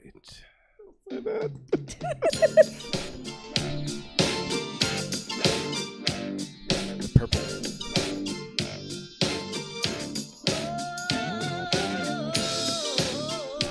So the hardest thing for me was not picking Prince songs. Okay. This is my favorite. Yeah. Okay. And it's the lyrics. Like he's talking about like he doesn't know why he likes this woman and he likes treating her bad. And then if you left him, he's Did my ex rate this song? Sorry. Prince was a G, man. Like that. I can't imagine just like the lifestyle, like that guy lived. He was like a real like rock star. He lived his entire life in the street. I mean, that's the difference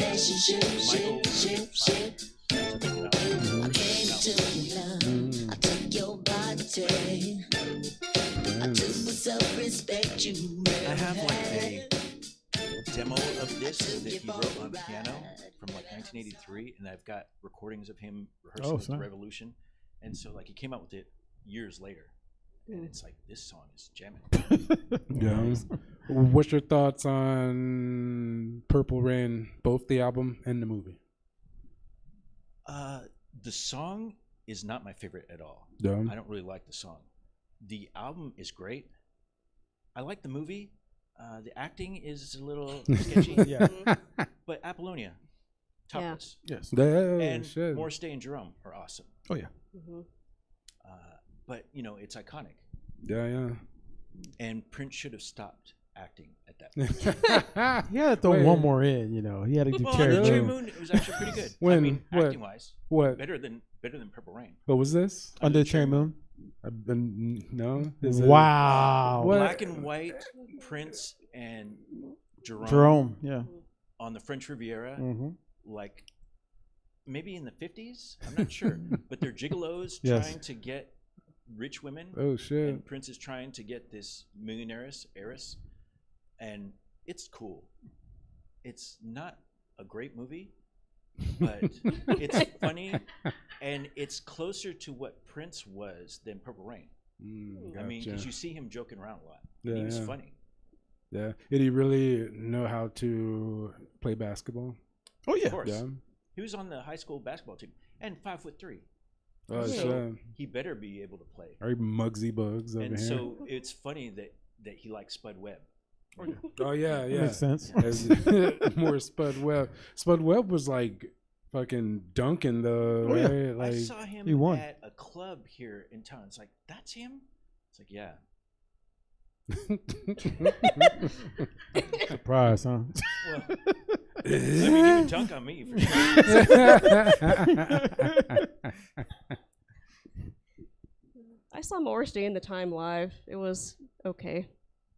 Was it the time or just Depends. Moore's Day? Morris Well, Day and the Time, they Okay. said. Oh, they say. If you saw the time, it would have kicked your ass. Right. But Morris Day and the Time, they're cool. Now he's retired. I know that. Apparently, he can't use the name anymore. Ooh. Mm-hmm. The heck? Who put a legal on that? It's like, Well, can't Prince use is my dead name. too, so you know. Yeah, we must consult Marcus on this one. Why? Lifeline. We got to use the lifeline. Yes. Use the big sexy phone. Big Oh, I sexy said it out loud.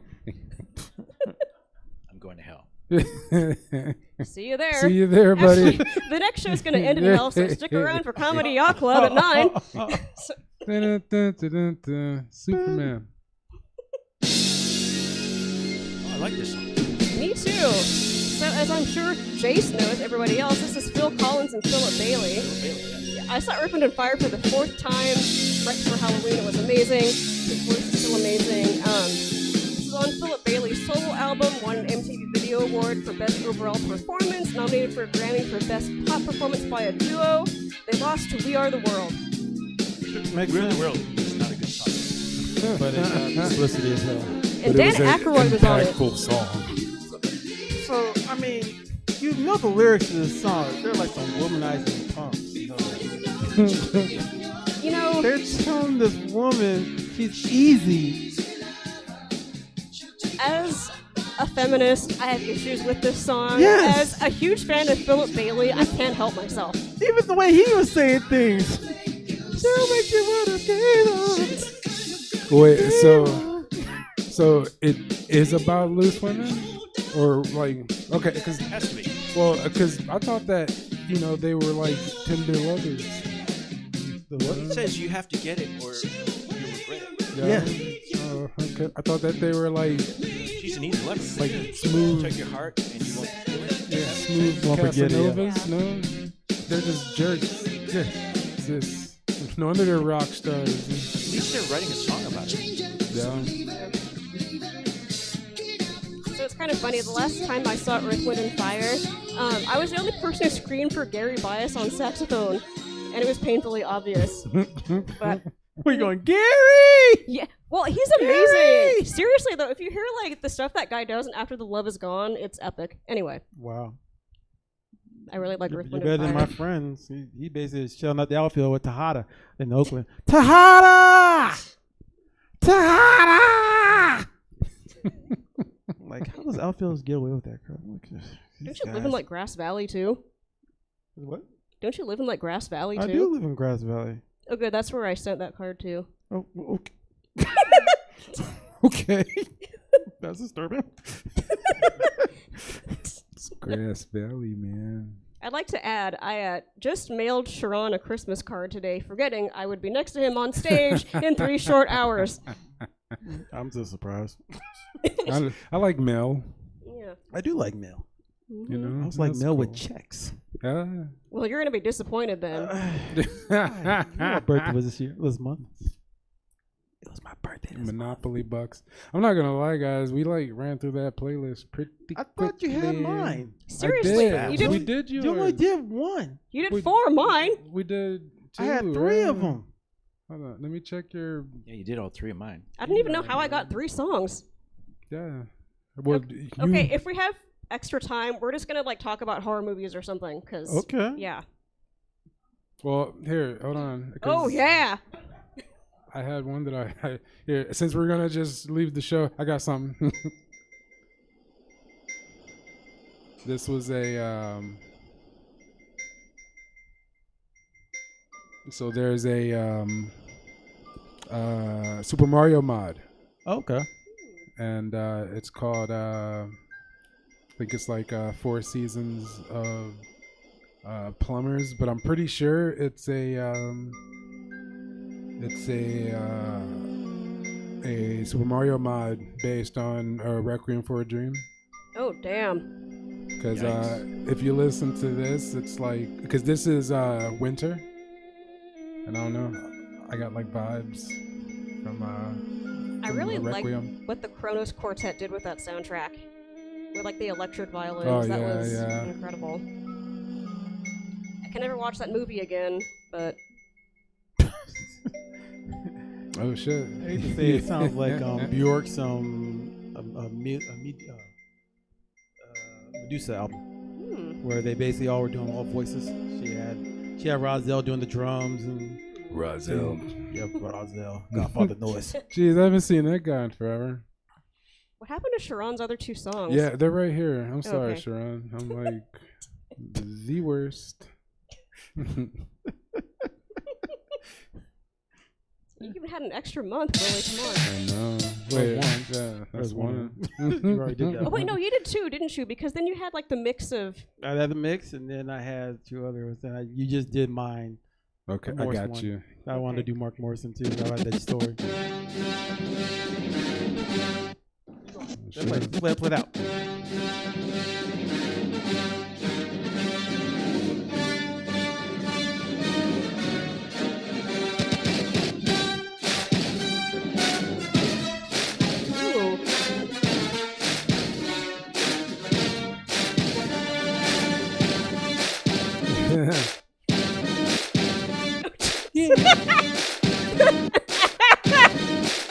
Let's go!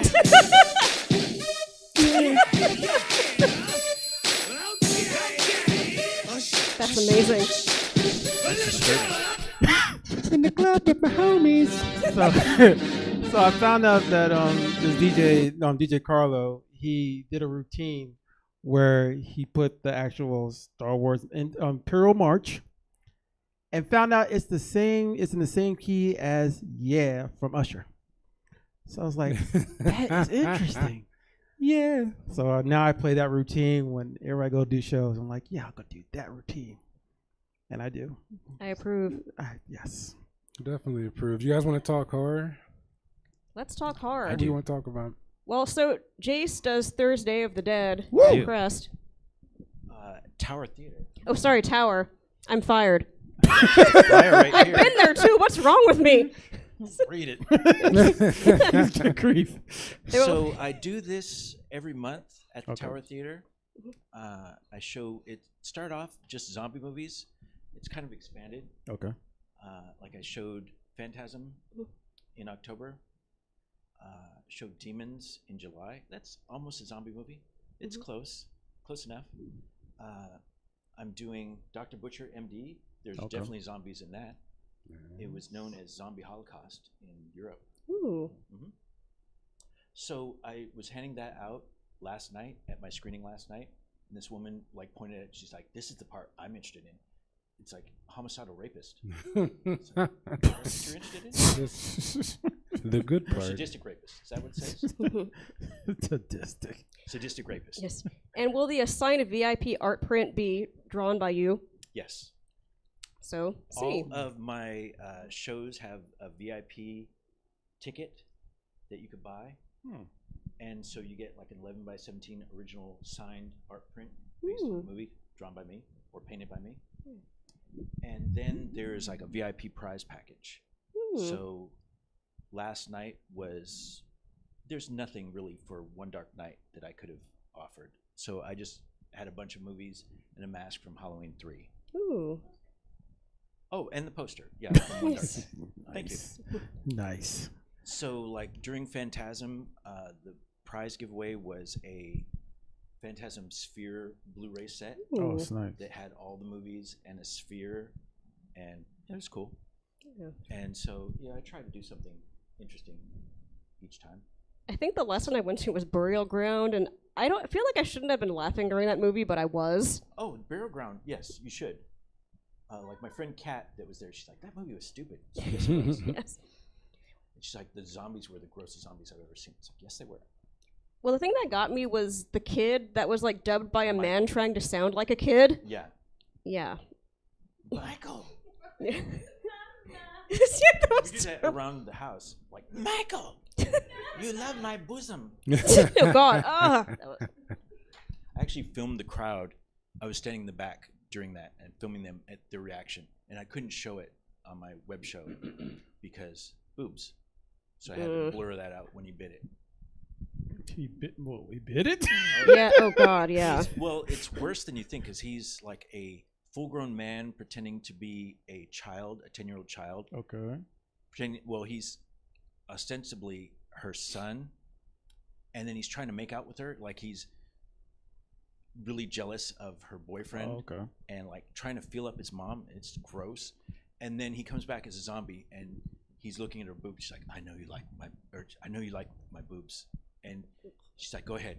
And he starts suckling her breast. This is on the internet. And then he bites her nipple off. Oh. The end. Does she die from said nipple biting? He's a zombie, so yes, she comes Okay. back. Well, you don't see her come back, but in theory, she Have you comes played Fido yet or anything like that? back. Fido? Yeah, there's a zombie movie Yeah, called I like Fido. that movie. Yeah. I haven't played it yet. Oh, okay. I have, so Dr. Butcher, Children Shouldn't Play With Dead Things is in February. I'm trying to get the Beyond Okay. for maybe March or April. And I want to get City of the Living Dead, also known as Gates of Hell. Oh, yes. One of my favorite zombie movies. And maybe, well, I learned that like last year, or this year, feels like last year now, Phantasm and Reanimator were like the big ticket ones. Yes. So I'm trying to figure out which are going to be my big ticket ones for 2023. So we're And- saying 2023. And what night and time can we find this at Tower? Thursdays, well, it changes every month, you know. So it's usually Thursday nights at 7. And if you go to musicandmonsters.com, they're there. And there's a link you can just buy through Eventbrite. So that's the weird thing, though, is because I'm renting a screen, it's considered private screening. So Tower doesn't advertise. They won't sell tickets. They don't put it on the website. So it's like the dirty little secret. You show up and there's a table there and you show that you bought a ticket and you're in. It's like this. You here for the show? Little Yeah. speakeasy. Yeah. It's a Well, it's speakeasy. funny, Like last this night Winnie Mac. there was another event there from Sacramento Film Festival.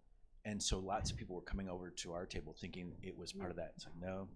Are you here for the zombie movie? Like, no.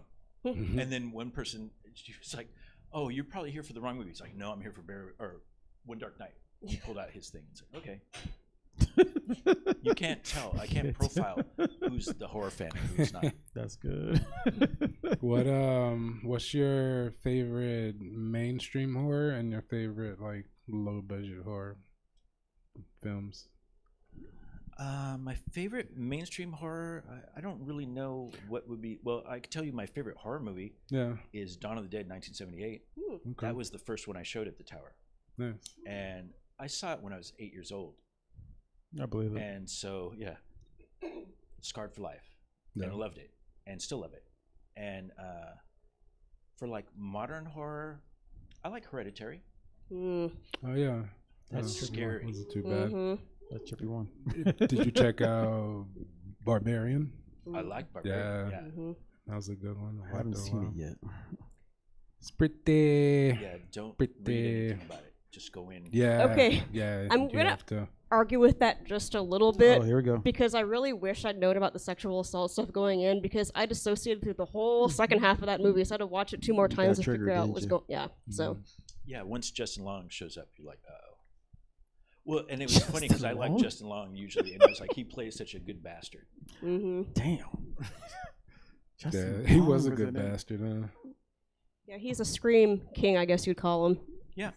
I'm pretty sure I saw him at a I don't know, maybe he was like researching a role, but back when I lived in Jersey, I went bowling, and you know, like the guy who actually sells like the shoes and stuff. Yeah, I'm pretty sure that was him. Just learning the role. Just low key, because it, you know what I mean? It was like a dusty old like bowling alley, and he's Were you just sober? Yeah, yeah. I was on a date. It was crazy. It's like what? Did she also think it was Justin Long? Probably no, she didn't see. It was only me. It was Justin. I tell you, dag nabbit. How long ago was that? That was years ago. That was probably between 07, 09. Oh, like before Tusk? Oh God. Yeah. Yeah. I mean, this was back when he. Shit. What did he do? Like pre-tens, I guess. I want to say he was in like the 2000s in some like the kind of comedies that were like misogynistic and popular at the time. Dodgeball. The Dodgeball. Thank you. Even that too. I remember them. Fucking Justin Long. I don't know. Justin. I feel like he would like method act. No. You know what? Not really. Could be. No? You know what movie would be fun? Although I don't know if you can find it anymore because it's left YouTube. Is the 1993 or 4 movie Necronomicon with Jeffrey Combs? Yeah. I love that movie. I like that one. The rights issues are tough on that, so I don't think I could license it to show. I don't think anyone would show up either. But then I didn't think anyone would show up for One Dark Night, and 12 people did. More than this theater right now. Anyway. Oh, ouch.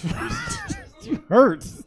Hey, I've done shows for 0 people in the audience. I so. have done too. Mm-hmm. My last show was that way. I'm sorry. Yeah, no, it was fun. What's your favorite horror movie, Sharon?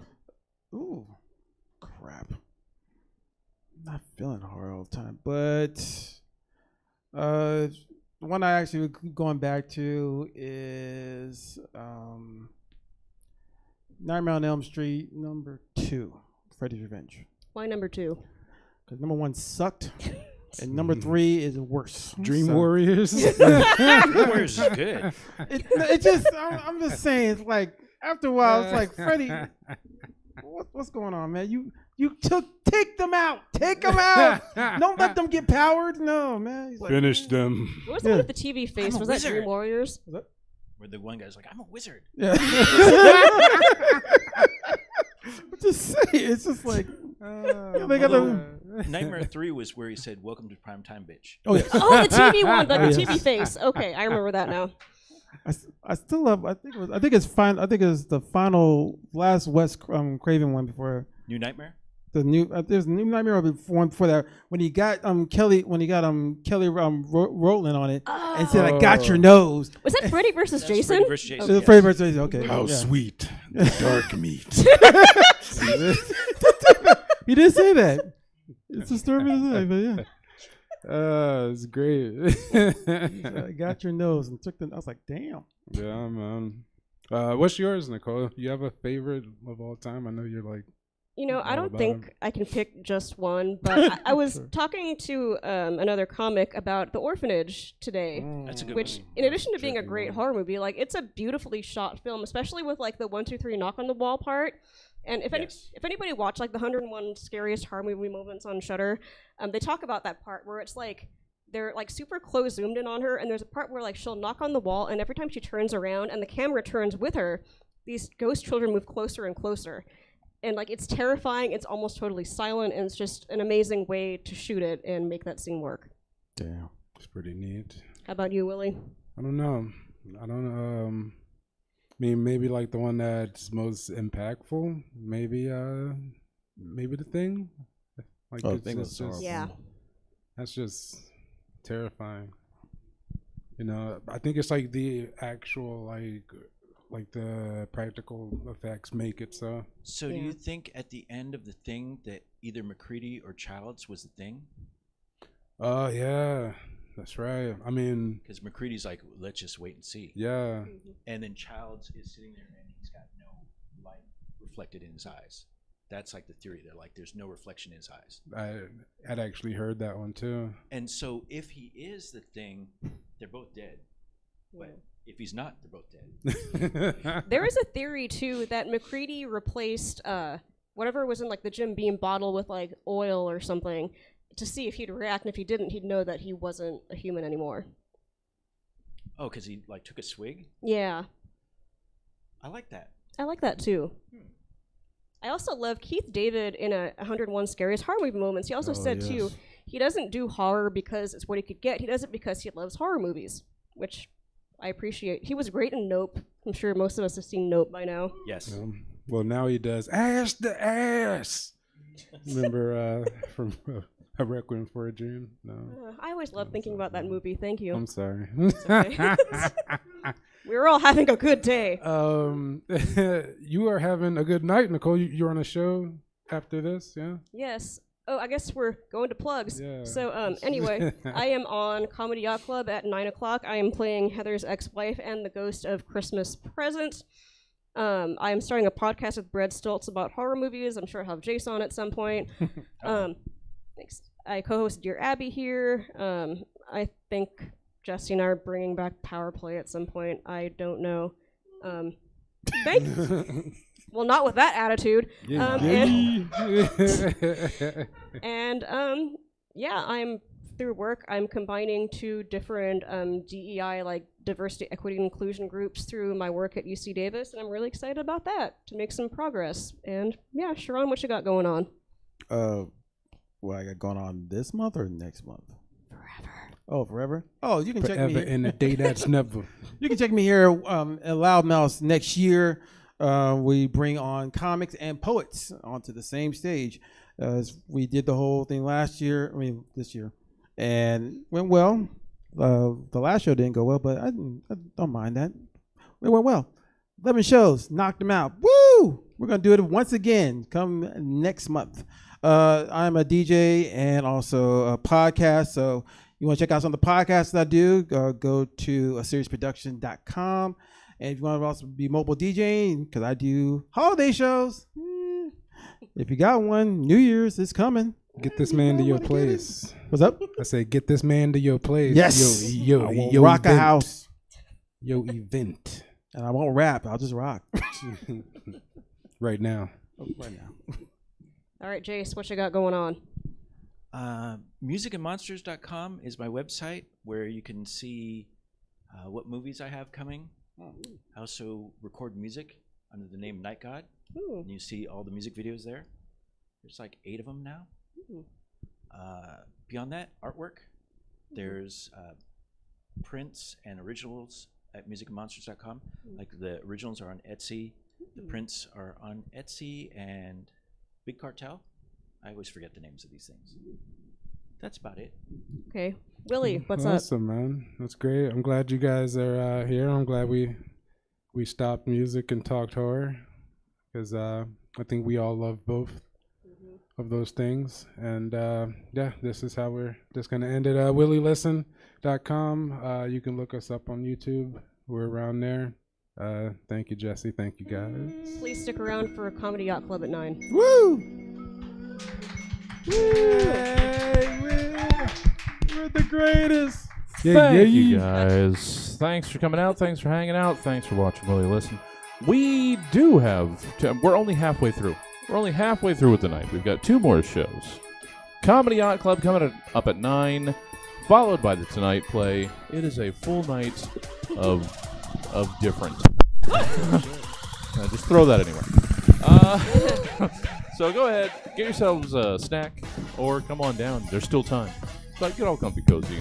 Comedy Yacht Club will begin in, let's call it, 10 or so minutes.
Christmas. Yeah.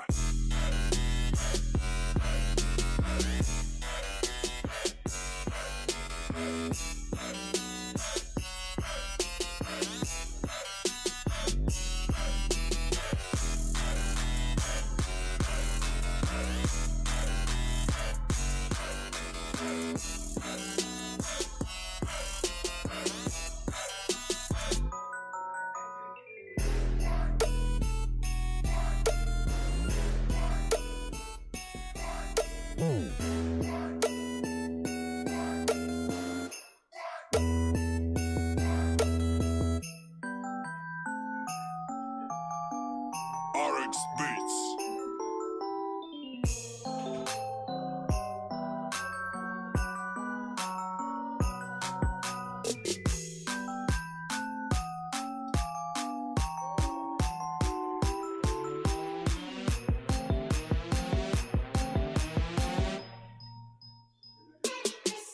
Yeah.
RX Beats.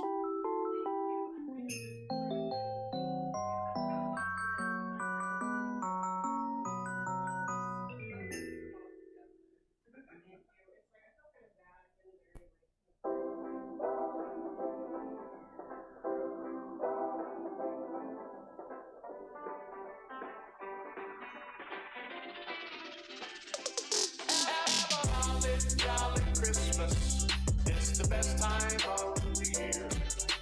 I don't know if there'll be snow, but have a cup of cheer. Have a holly jolly Christmas, and when you walk down the street, say hello to friends you know and everyone you meet. Oh, ho, ho, ho.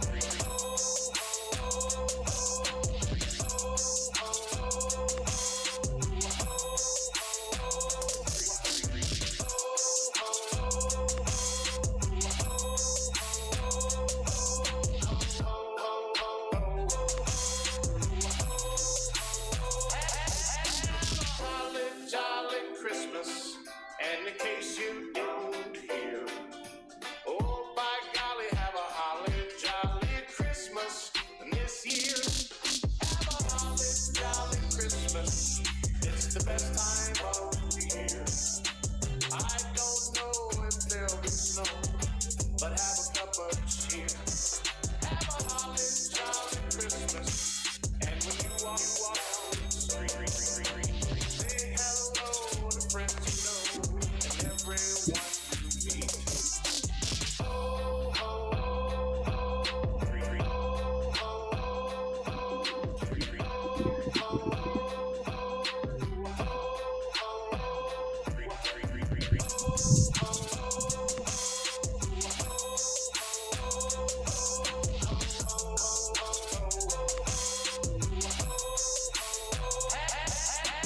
Jolly, jolly Christmas, and in case you don't hear, oh by golly, have a holly jolly Christmas this year.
Welcome to the Stab Comedy Theater. It's time for Comedy Yacht Club.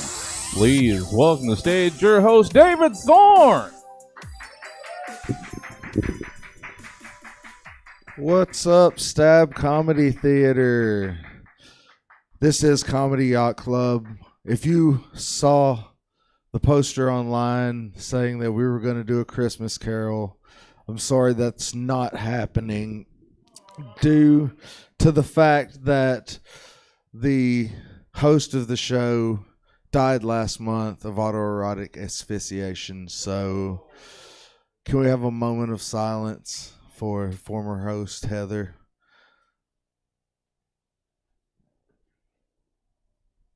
All right, that was getting uncomfortable. So this is going to be a normal comedy show. Totally normal comedy show. No silly interruptions. I'm going to do a comedy set. We're going to bring up some other very funny comedians. We're going to have a great time tonight. I'm not Scrooge. I'm just wearing this top hat to be festive. I hate Christmas. It's the worst holiday. But no, I'm going to be your host tonight. My name's David Thorne. That's Thorne with an E.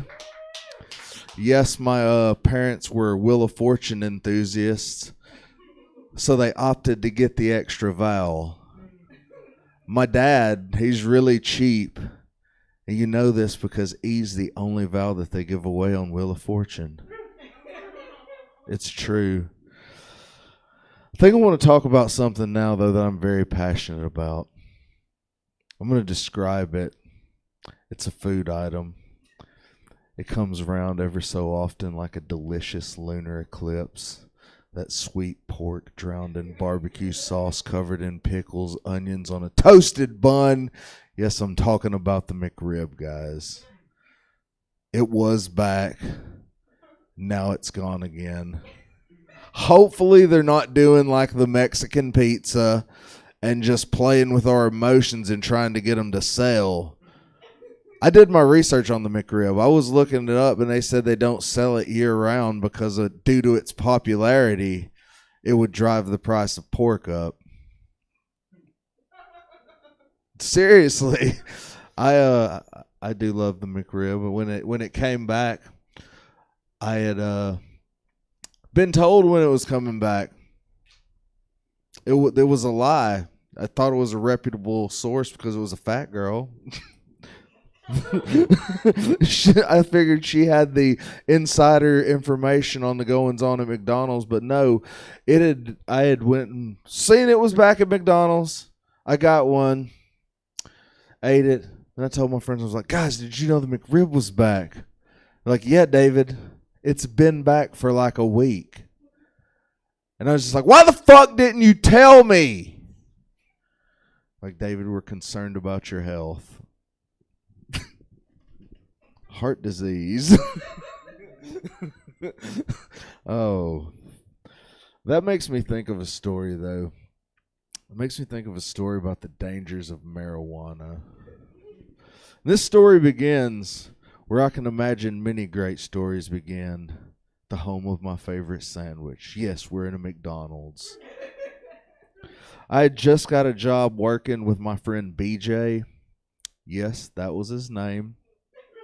I don't know if that was his mom's favorite thing or if she didn't love her son, but that's what she named the poor guy. I just got a job working with BJ, and he had gotten paid, and we wanted to get some weed. And since we're in the South, you know, it's illegal. We were forced to go through this sketchy coworker. His name was Rusty. A very appropriate name for the guy because from the looks of him, he looked like he would give you tetanus.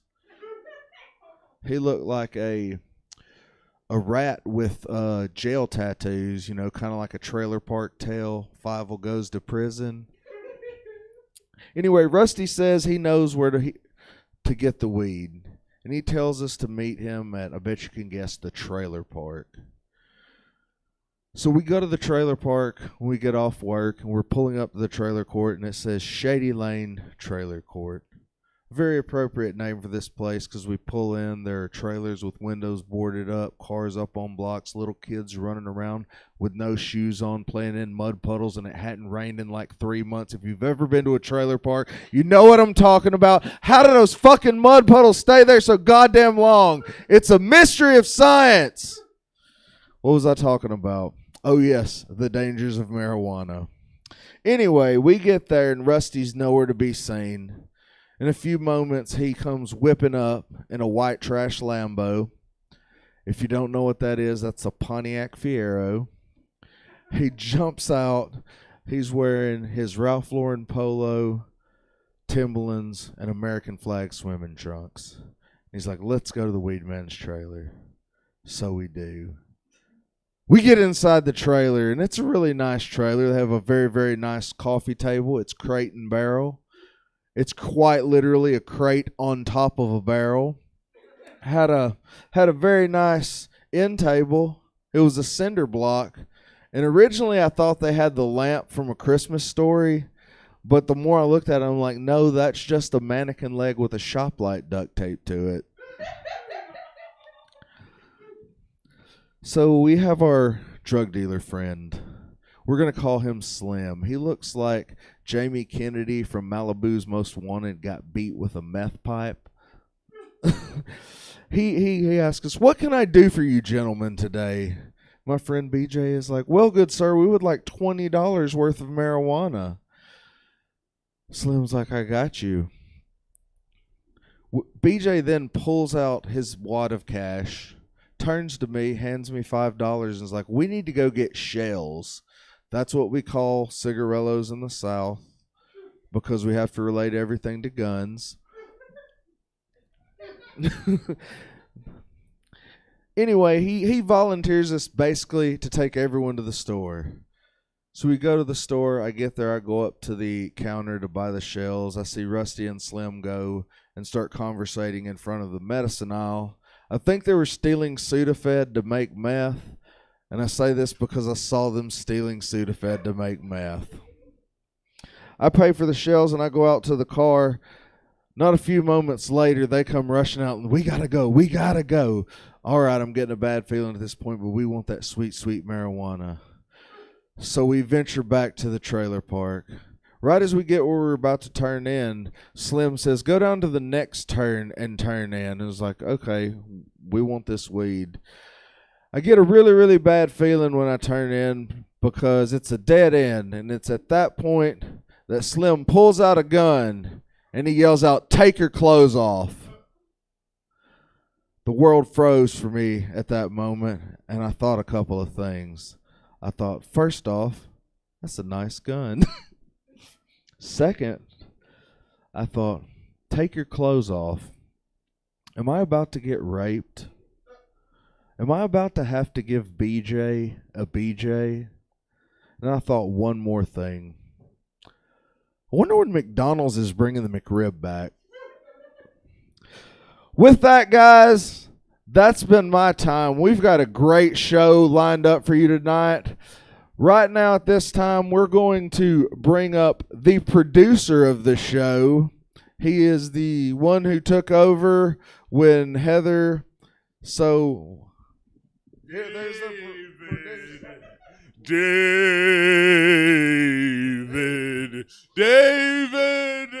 David, I have been punished. I have been stricken. This is a regular comedy show. What the? You know how they say, mayest thou God strike me dead. I was stricken, David. Last month, as I left $8 to the murder of Heather Rogue, I was punished. David Thorne, I was punished with an eternal damnation that you can be spared from, you pot-smoking, pork-eating David Thorne. You can still turn away from your comedy, pot smoking, pork eating ways, David. There's still time. Oh, you think you can crawl away? You can't crawl away from the truth, David. Yes, there's still time. Remember back, David. Remember and think of those times when you were there with your little skinny friend. Your skinny friend, David, I fucked him in prison. I fucked your skinny, rusty friend in prison, David. And that too shall happen to you. We were in this comedy yacht club business together. The two of us, we devised our own tedious and evil ways to usurp sweet Heather Rogue from her comedy yacht club throne and taketh thou away from her. We both thought of ways to usurp sweet Heather Rogue. I, with my paid murders, you with your taking of her show. Oh, she's but just dead. Her body still be warm. Her hair and nails and teeth still growing. And you take her show. David, you can turn away from these things.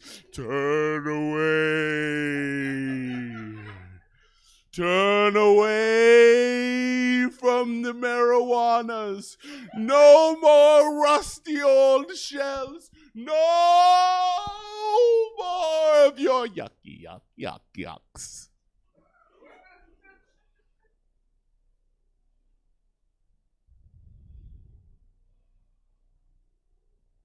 We were partners, David. I am your inner Bob Marley.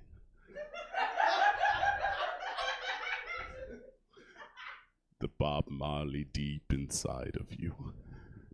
That little place that gets warm when you light your joints. That little spark at the end that you feel that warms that little cerebellum in the back of your lizard brain. That is what I feel. Eternal. Eternal, David. Eternal. But you still have a chance. You still have a chance to turn away from this very normal comedy show, David.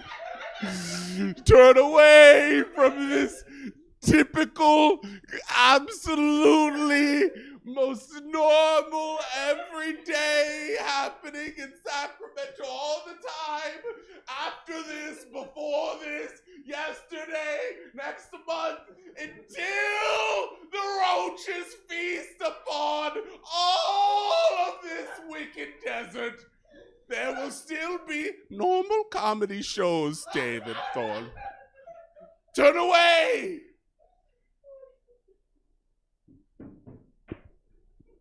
Turn away. Give it up for the producer. I don't think he got the memo that this is a normal comedy show. What the heck is going on? Oh my God. We've got more comics coming up for you. I mean, what's next? The Ghost of Christmas Present. Who do we have next? Is that my Kelly Brown? My little smelly clown? Oh, give it up for Kelly Brown, guys.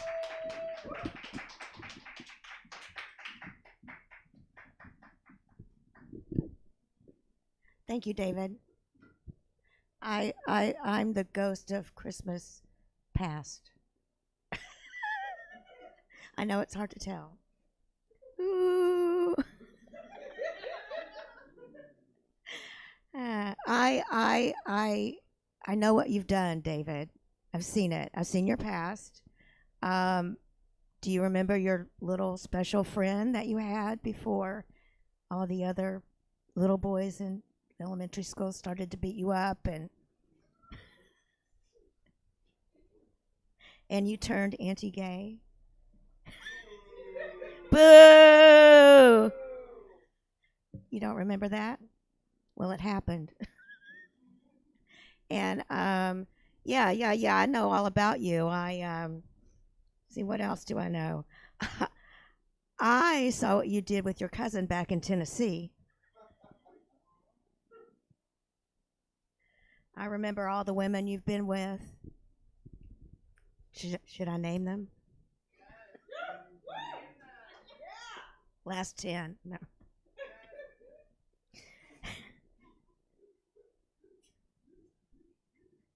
Well, there's your ex-wife, right? Also your cousin. I can't do this. Okay.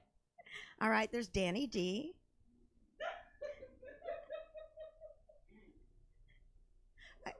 You can't regret.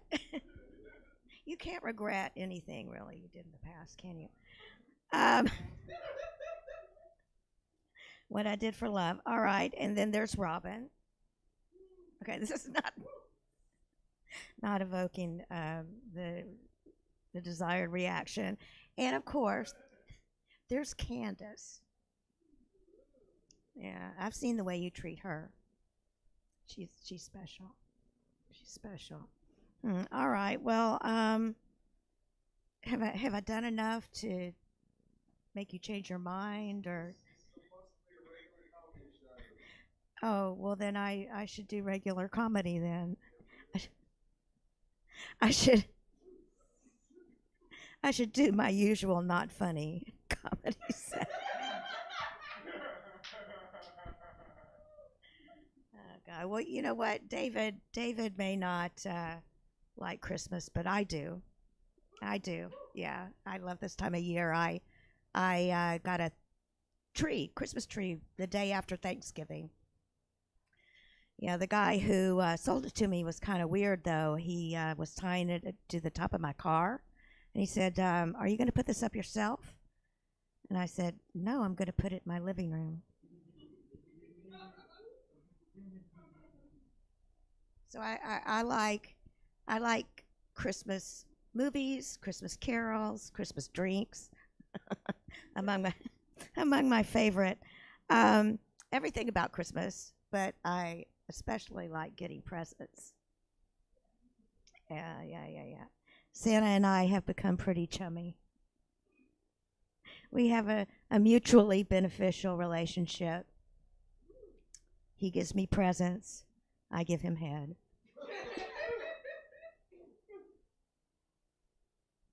We started out as pen pals. I wrote him a letter. Dear Santa, please define good. Sincerely, Kelly. He wrote me back. Dear Kelly, I hear you are very, very good, and I'd like some of that. Please send me your list. Dear Santa, attached hereto and incorporated by reference as if fully set forth therein, please find the top 10 things I want for Christmas. Would you like to hear what the top 10 things I want for Christmas are? I could spend a minute apiece, right? All right, number 10, world peace. Yay! Number 9, time with friends and family. Number 8, antibiotics.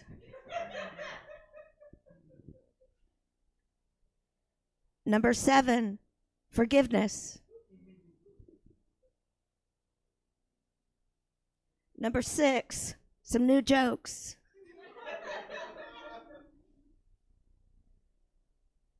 Number 5, 5 golden rings. Number 4, to fit into my size 6 Ralph Lauren sequined black skin-tight jeans by the time of Santa's Christmas party. You saw me eating out there, right? Not going to happen. All right, number 3, some new jokes. Number 2, Quaaludes. Jesse, you? No? All right. Okay, the number 1 thing I want for Christmas, your dick in a box.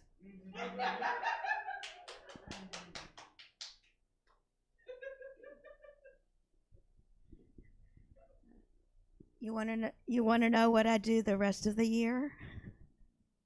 Yes. Well, I like to do it with younger guys.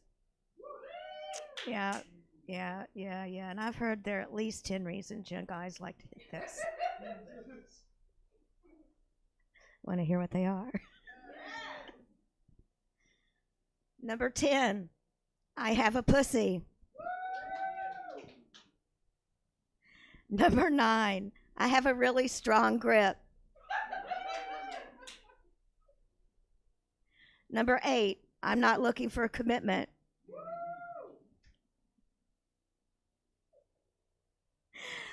Number 7, I'm always so very, very grateful.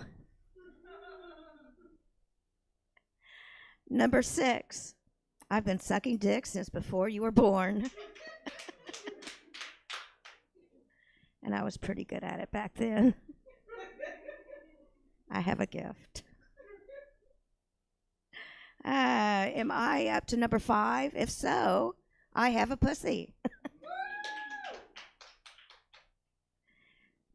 Number 4, I like to get white girl wasted.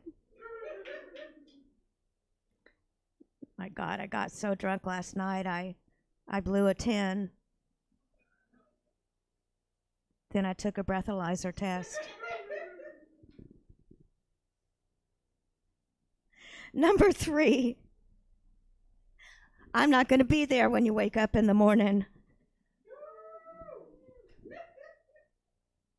Number 2, no gag reflex. And the number 1 reason young guys are into this, I have a asshole. I bet you didn't see that one coming, did you? You never do you? All right, well, that was the climax of my act. Woo! Kelly, turn away from the yucks. Turn away from the yucks, Kelly. You should be a minister. Be a minister. Do law. Use those words for good, David. There's still time. What the fuck? This regular comedy show. Give it up for Kelly Brown. Kelly Brown is like what I would imagine a BuzzFeed article would look like if it became a person. I love you, Kelly.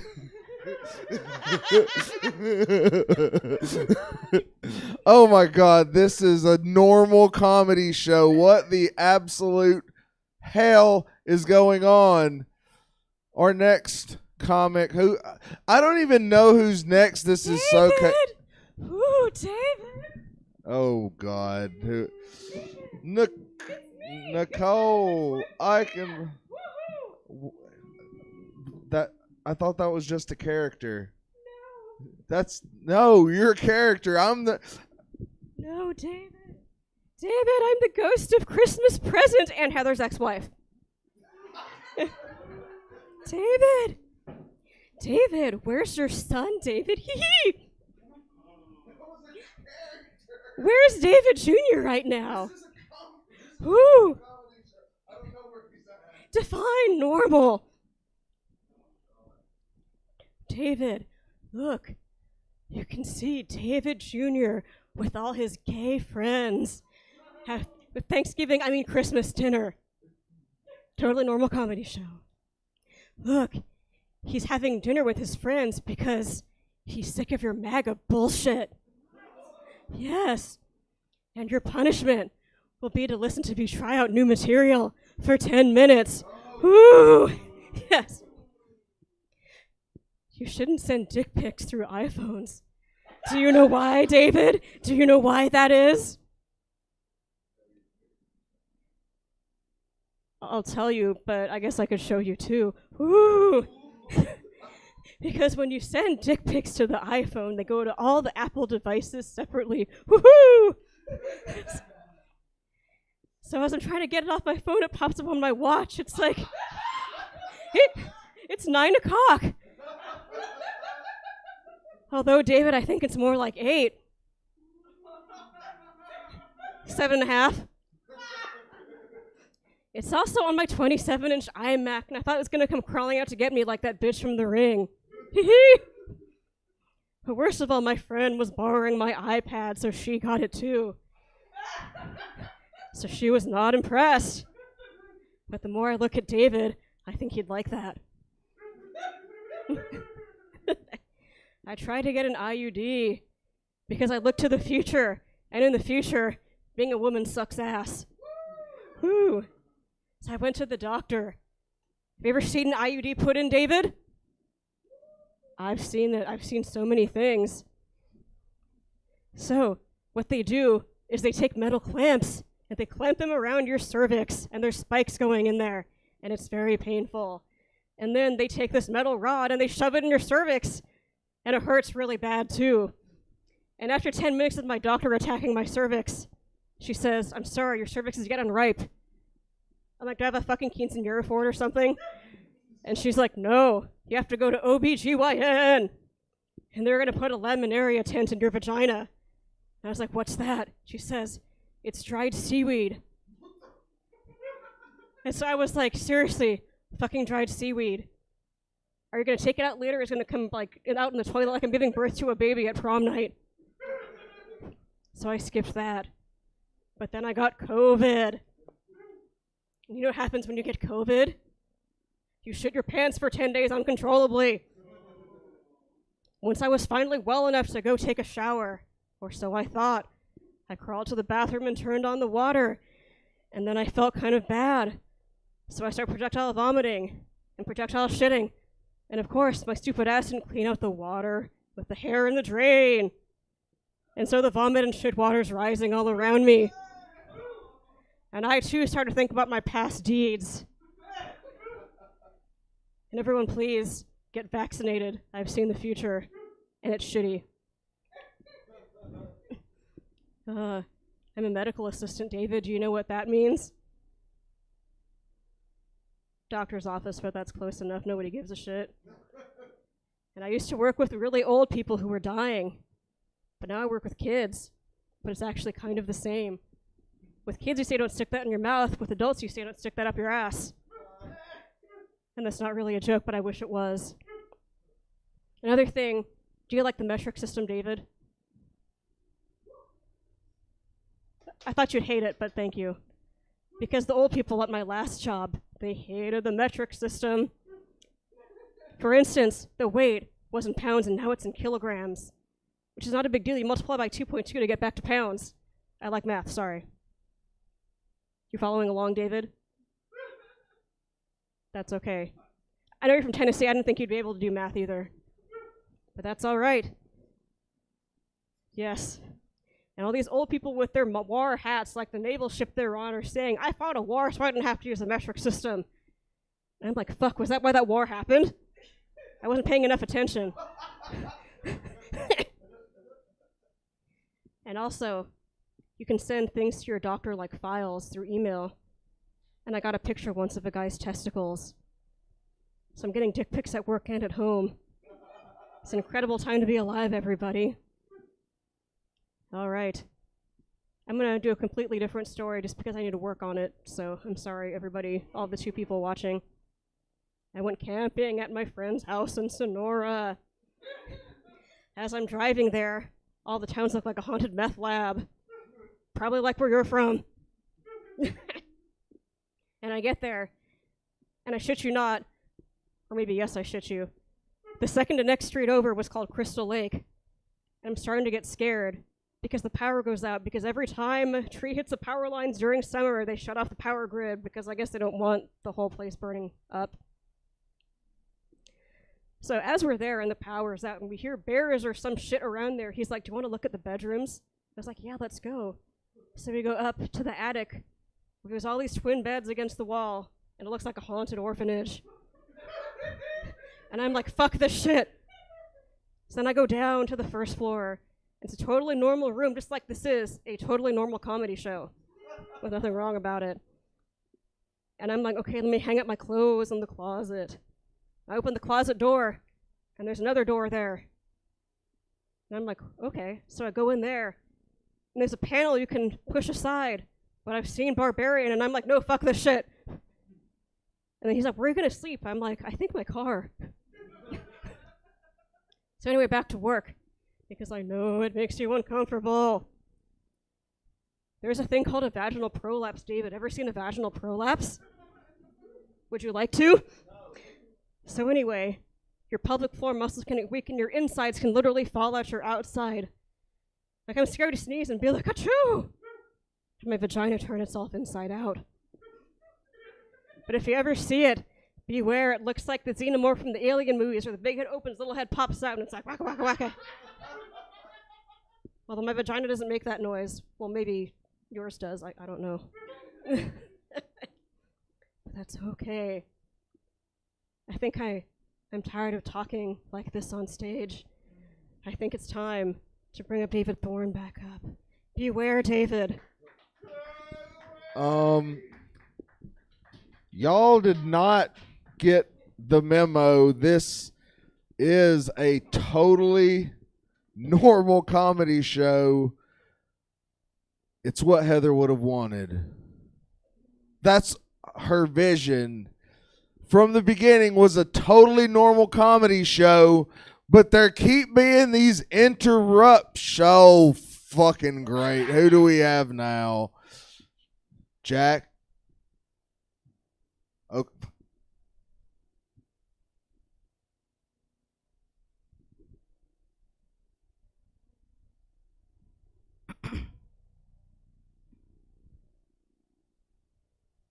You're gonna die, bro.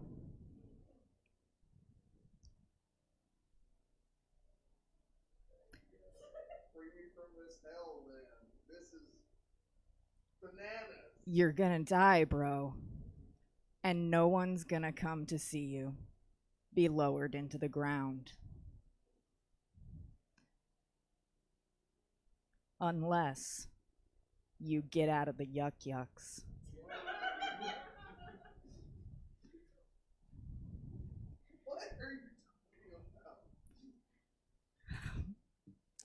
I'm not entirely sure. This is my first day. Who are you supposed to be? I'm the ghost of Christmas future. I'm just here to tell you that in the future you're dead and no one gives a shit. Like, no one gives a shit that you're dead. That's how life goes. No, sometimes people come to your funeral. Oh. Yeah, no one came to yours.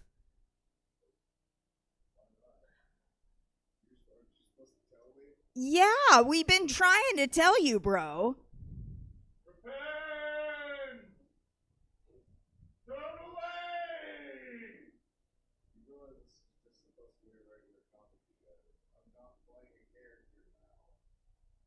Yeah, me either. This is insanity. I always do my makeup like this. I'm half raccoon. All right, well, if you don't give a shit about ending up alone and sad and 6 feet underground, I'll just tell my happy little jokes.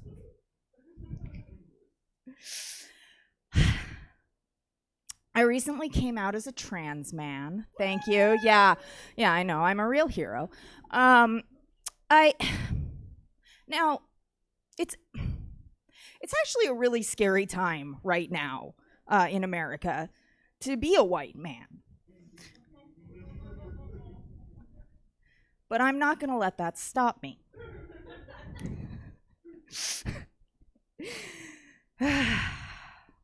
I'll probably end up on top.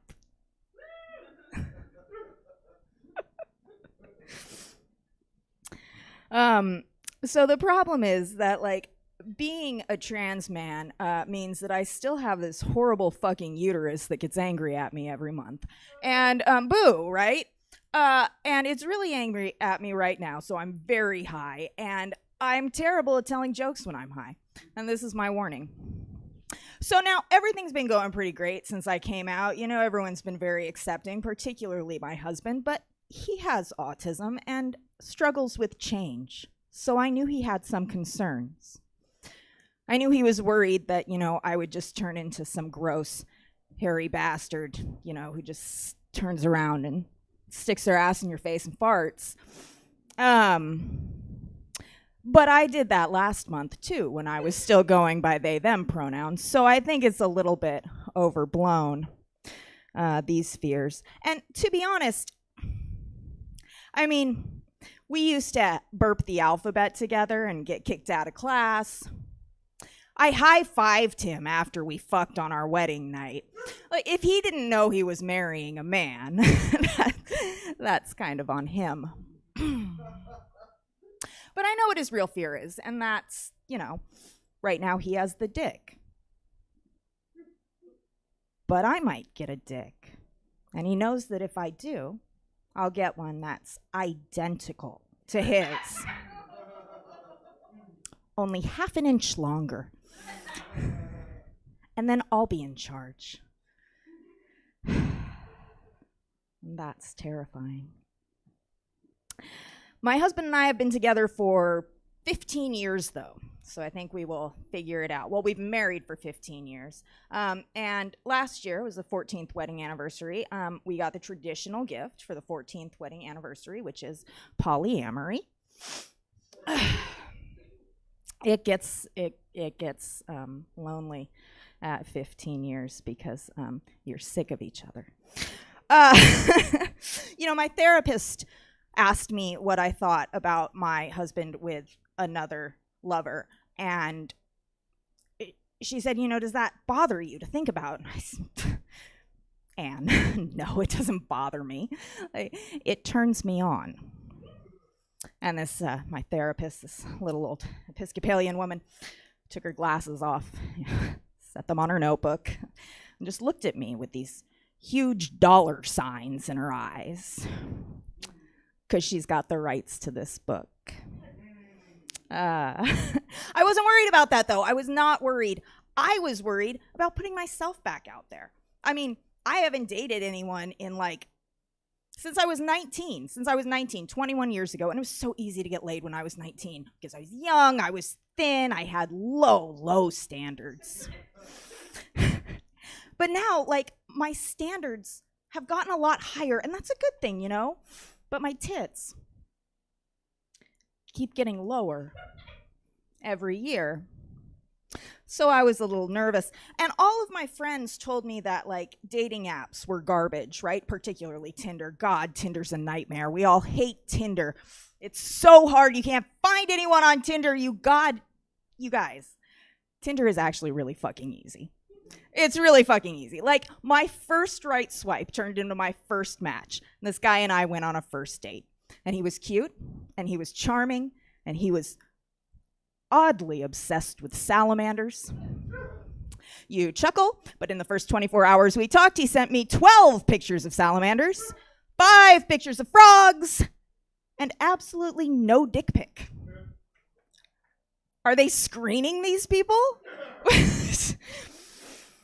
But anyway, you know, so yes, I am the type of person who fucks on the first date. So I take Salamander Guy back to my place, and he asks, you know, what are you into? And I say, oh, I like to feel just completely helpless. He goes, oh, yeah. And he comes over and he pins me down, and he growls into my ear. He says, We have everything we need to stop global climate change today. But the wealthy men in charge would rather watch the planet burn. And I have never come so hard. And I don't know if this is typical now, because I haven't dated in so long, but he got me a gift at the end of the date. Is that fantastic? Yeah, an antibiotic-resistant gift. He gave me chlamydia, super clap, as I like to call it, a standing ovation, which was really sweet of him. Yeah. And then 6 months later,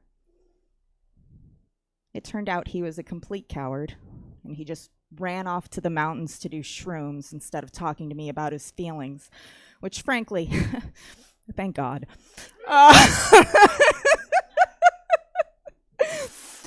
Anyway, I masturbated while I canceled my Tinder account. Yeah, I think I have a new fetish. I think that's all the material I'm going to struggle through tonight. You guys have been fantastic. David, repent. Beware. This is a regular comedy show, and I don't honestly know. Is there anyone else that's gonna do comedy? I don't think there is. I think we're at the end of it, folks. This regular, totally everyday, normal comedy show. We'll be back here next month, unless the world comes to an end. It is the end of the year, and we have those. Are we in hell now? Is that what this is? I don't know, but this is, I guess, been. Oh my God! She's crawling at me like they're. Oh my God, that's terrifying. No! No! What? All right, Stab. Catch us next month. Comedy Yacht Club, the most normal comedy show at Stab Comedy Theater. Thank you, guys. Have a good night. All righty. And thus comes to the end another completely ordinary Comedy Yacht Club. But we're not done for the night. Oh, sweet merciful Christ. Wouldn't it be nice if we were? No, but we're not. We have one more show. It's the Tonight Play. It's coming up in, it looks like about 17 minutes. You know what? That should give me just enough time to set up all those goddamn props. So get ready for the Tonight Play. We'll be getting started at around 10:05. That's the plan. And while you're at it, check out stabcomedytheater.com for the full calendar of events. We stream live improv, stand-up, sketch, podcast, gaming, and music streams 6-ish nights a week. Depends on the week. And we're live in person Thursdays through Sundays. Check out stabcomedytheater.com for the full calendar of events. Hang on at home, guys. You are troopers. We've got one more show, the Tonight Play. We'll be starting in about 15, 16, however the fuck many minutes. You just hang in there. You've gone this far. Why leave now? See you in a few. Please be mine.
angels sing from on high. Oh, night divine, please be mine. Hear their voices ring from on high. Oh, night divine, please be mine.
Why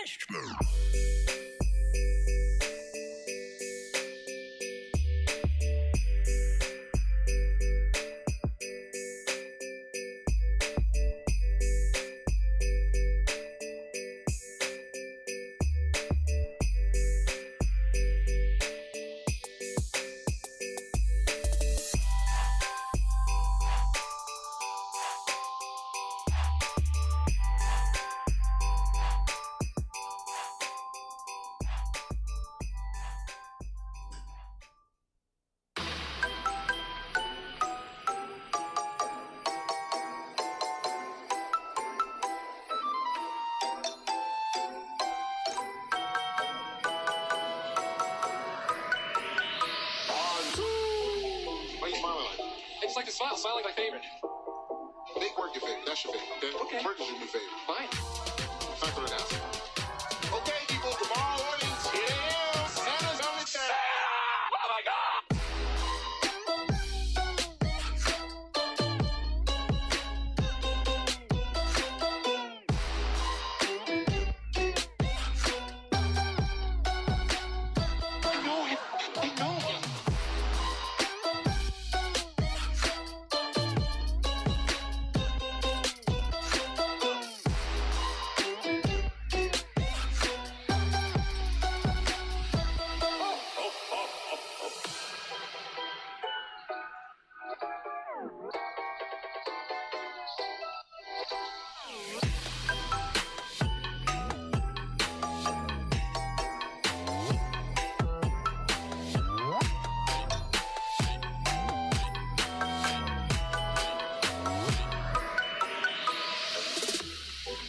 Why are you smiling like that?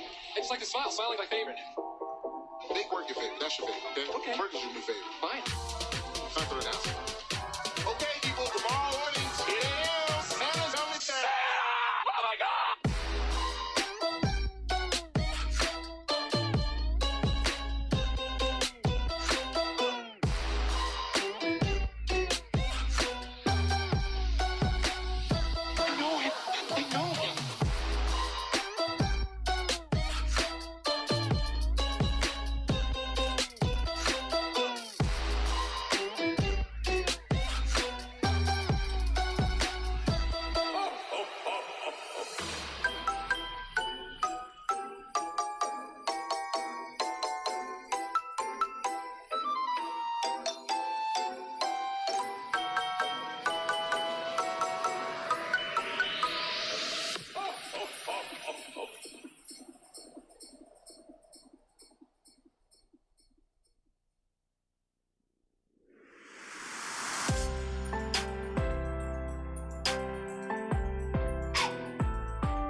Where's the milk and cookies?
milk and cookies?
Let me just bring up the lights so I don't have to do like 3 things simultaneously.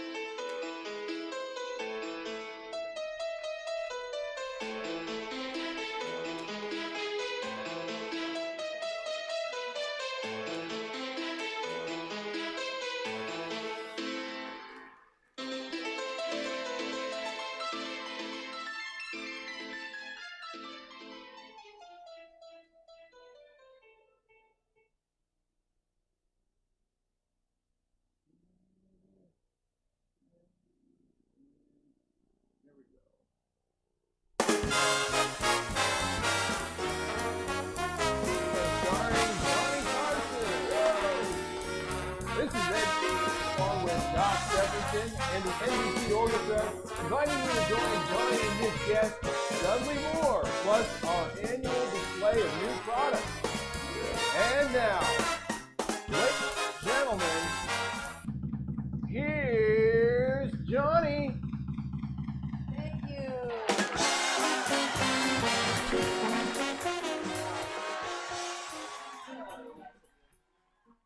I'm a little embarrassed. All I've got for you is a monologue. And you bring me all this? Good mood tonight. We've got a good show for you. Great show. Dudley Moore is here. And we've got dozens of new products. If you haven't done your Christmas shopping still, we do this every year. It's one of the hottest products. Some are really bizarre, and some of them are for real. And most of them are crazy. So, how are you guys doing tonight? Tonight, good.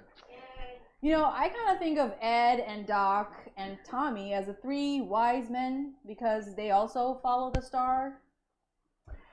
That takes a lot of guts to do a joke like that. I should tell you all incidentally, a Christmas gift has been put in your name and sent to a needy audience in Bangladesh. What is it, 10 more days until Christmas? Yes. Then we can all go back to being mean. Did you ever notice how jolly everyone gets during Christmas?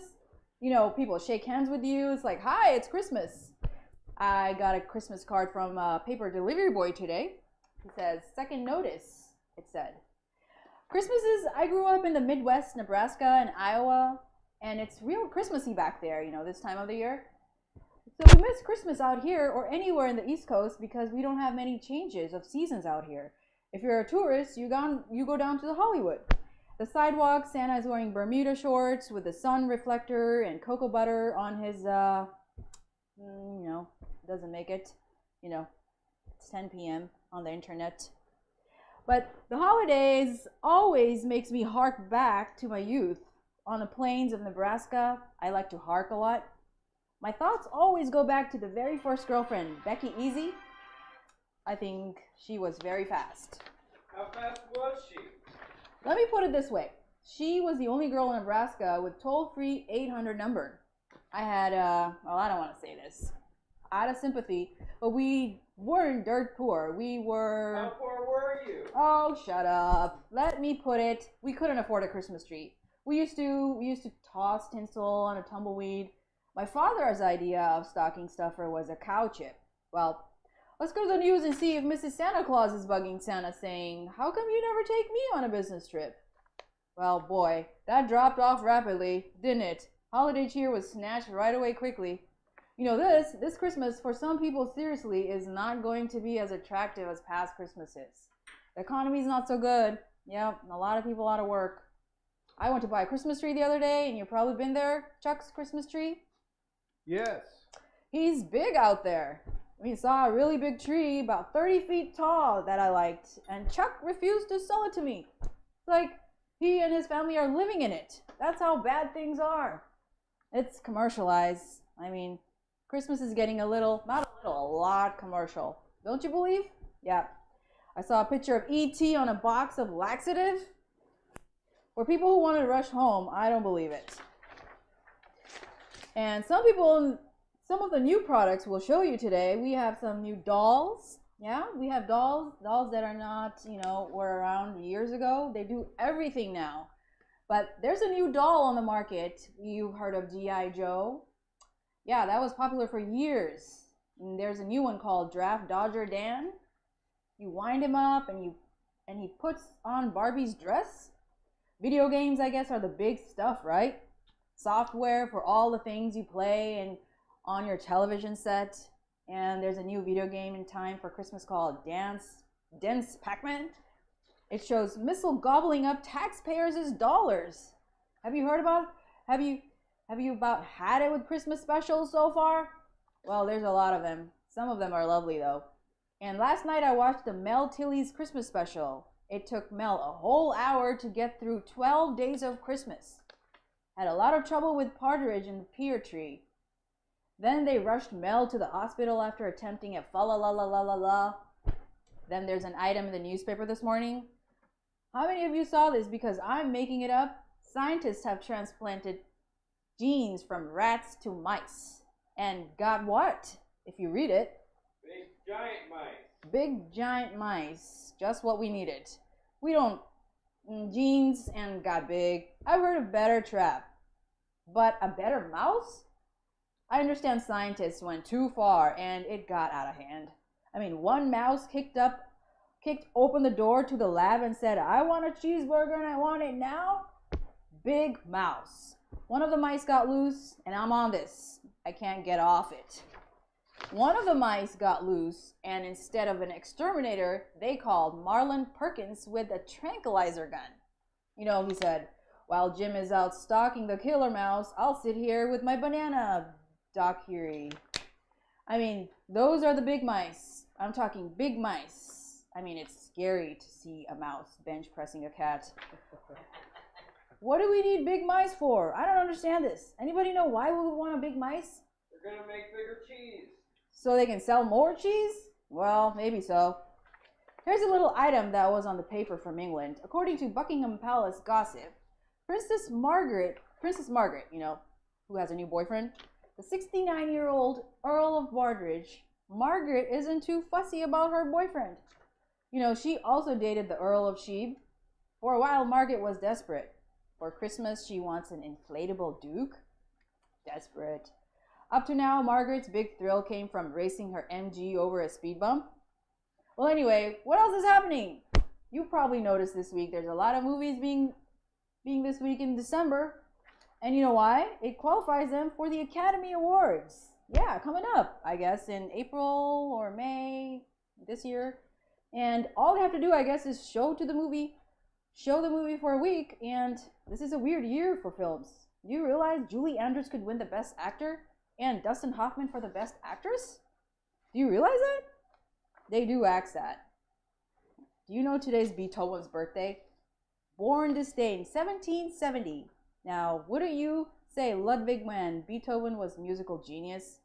I'm kind of glad he's not around today to see his Christmas albums outsold by Slim Whitman. Anyway, you're a good audience. We're going to have a great show tonight. We've got Mr. Dudley Moore, plus some brand new products, so stay where you are and we'll be right back. Thank you. Until new Genie Track Drive, most do-it-yourself garage door openers were driven by a greasy chain. Track Drive replaces old-fashioned chains with a super tough track that never needs grease or adjusting. Only Genie has it. Track Drive goes together faster and simpler. Protect your family and open your door the easy way. Honey, you did it! Track Drive. Only Genie has it. Genie welcomes the ones you love home. Now the most important message of all from Burger King. Have yourself a merry little Christmas. May your days be bright. From now on, your troubles will be out of sight. So have yourself a merry little Christmas now. Merry Christmas, McDonald's. Happy New Year. Happy holidays, everybody. Ho, ho, ho.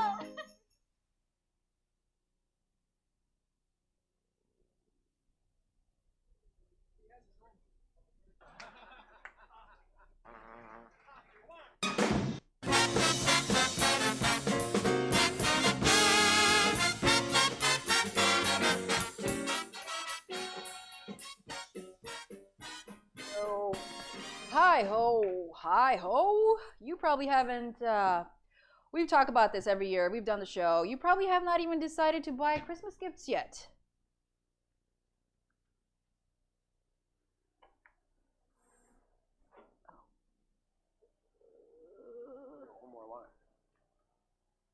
Oh, you wait till the last minute. I like to wait until the last minute. Why is that? I never understood that. It's just the feeling about it. It's wonderful. The last couple of days, you get out, you know. Things are marked down then, I suppose, too. No, they're already marked down already. Listen, people are having sales that never had sales before in their lives. Well, that is true because of the economy. My first guess, I cannot think of anybody in recent history who has had a rise in popularity the last 2 or 3 years as Dudley Moore. And deservingly so. He's always been talented. I first saw Dudley in New York on Beyond the Fringe with Jonathan. With Peter Cook. I was thinking of Jonathan. What's his name? The other, you know, who I'm talking about? Let's ask the staff. Who is he talking about? Dudley Moore.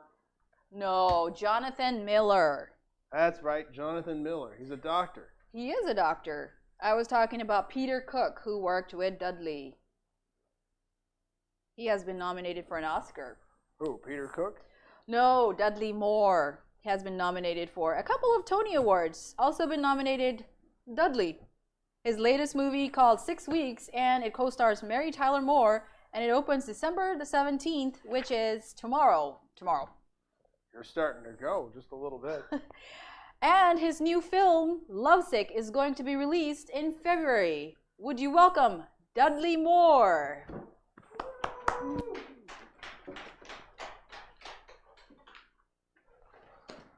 Not bad, huh? Oh, I love it. You get a little, I'm a little dingy tonight. Do you get a bizarre during, well, you're bizarre pretty much since I've ever known you. Yes. You've got that kind of a wavelength, but during the holiday season, people get anxiety attacks, they get stressed. Yeah. You wonder what to buy and stuff. I wonder what to stuff and what to buy. Do you buy? Isn't it? That's about right. Do you buy stuff for a lot of people, or?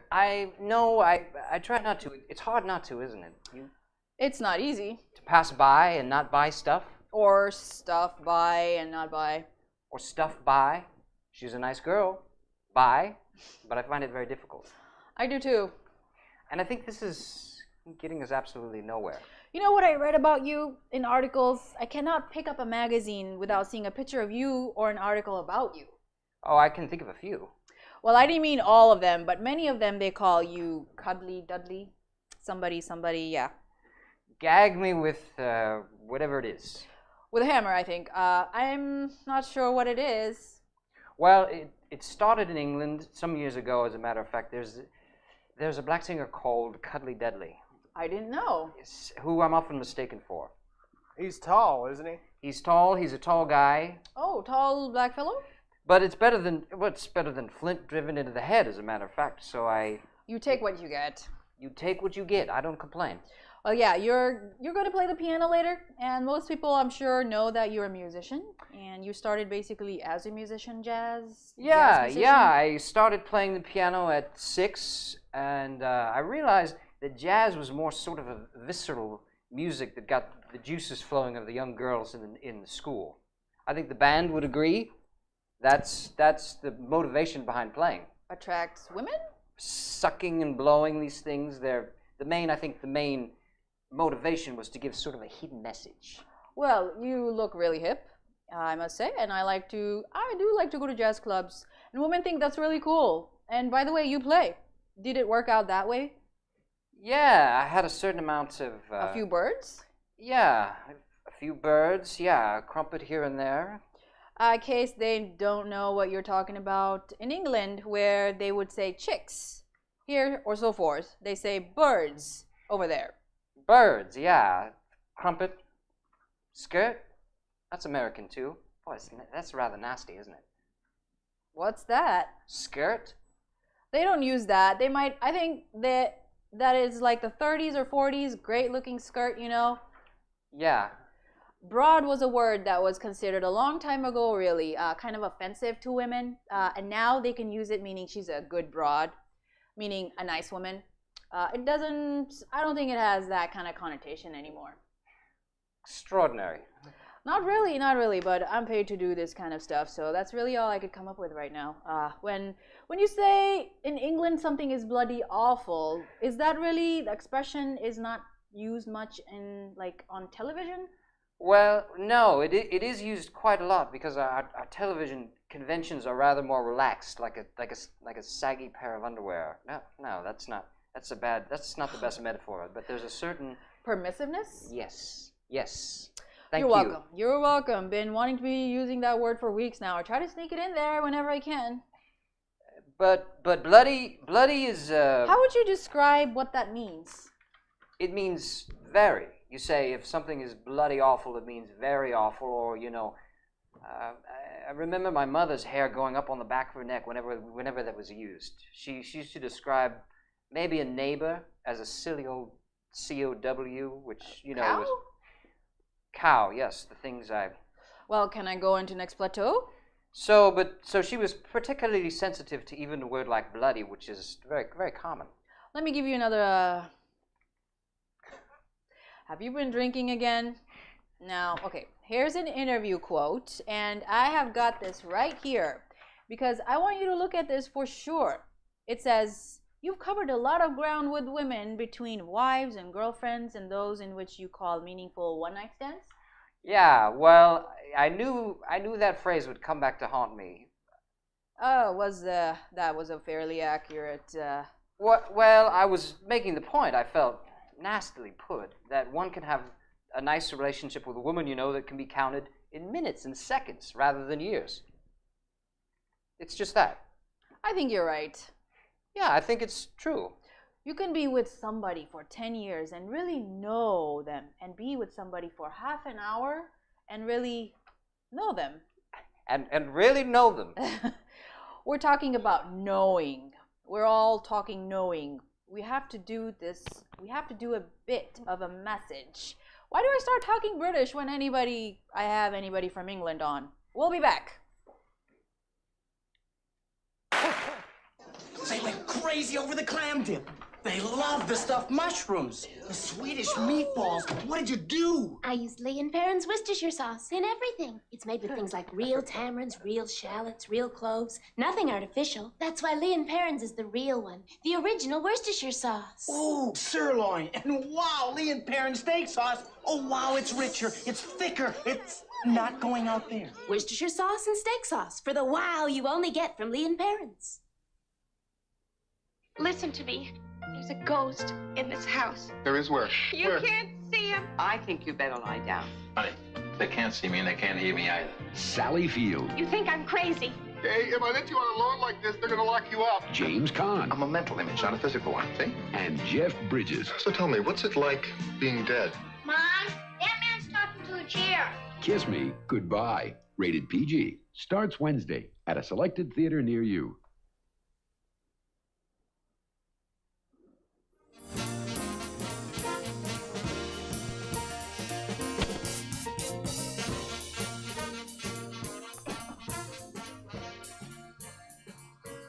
Welcome back. We're talking with Dudley Moore's Silly Time, folks.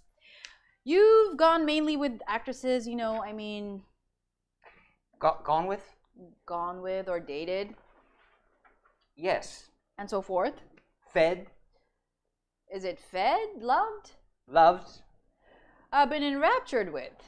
Is it because they're in the same business that you feel comfortable more with them, or... Well, I don't know. I must say I think actresses are a terrific lot. You know, they're... Oh, that sounds terrible. You know, I think they're interesting, exciting. They're electric. They're alive. They're attractive. And I have to leave now. You're getting excited just talking about it. That's something. I mean, it's obviously nice to have people in the same business as your friends, and that's really what it is.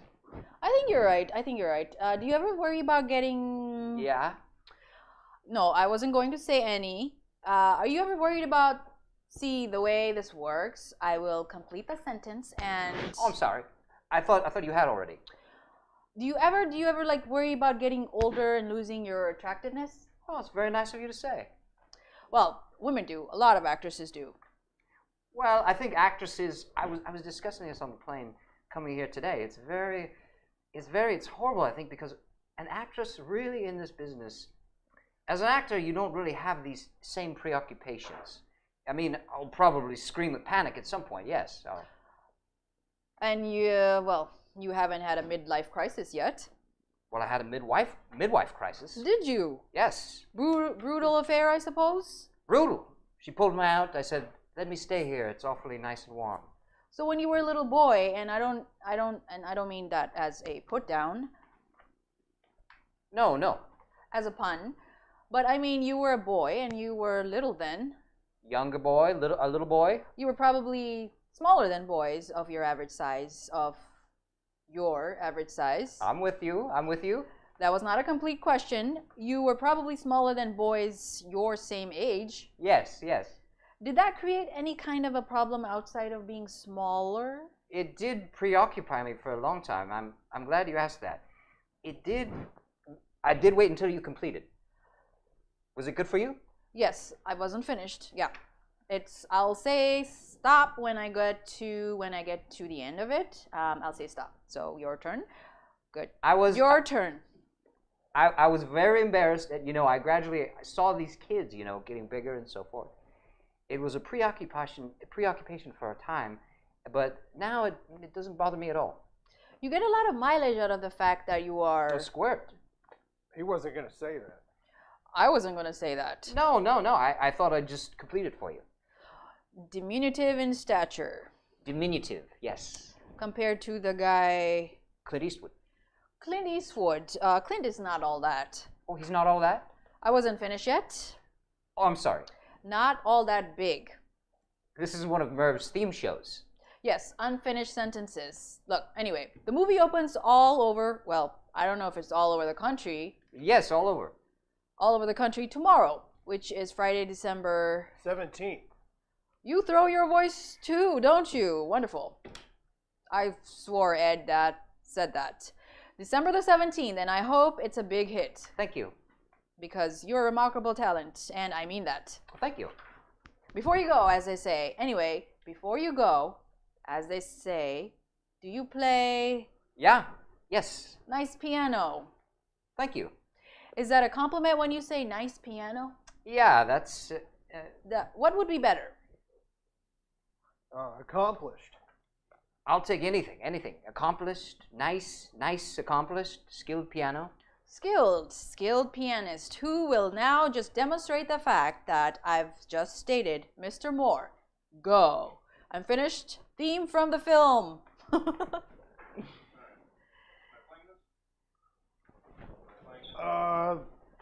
That's a good question. Let's see. I think I need it. It says you play. I think you play it after this. Or wait. This is no. There we go. Okay.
Happy holidays.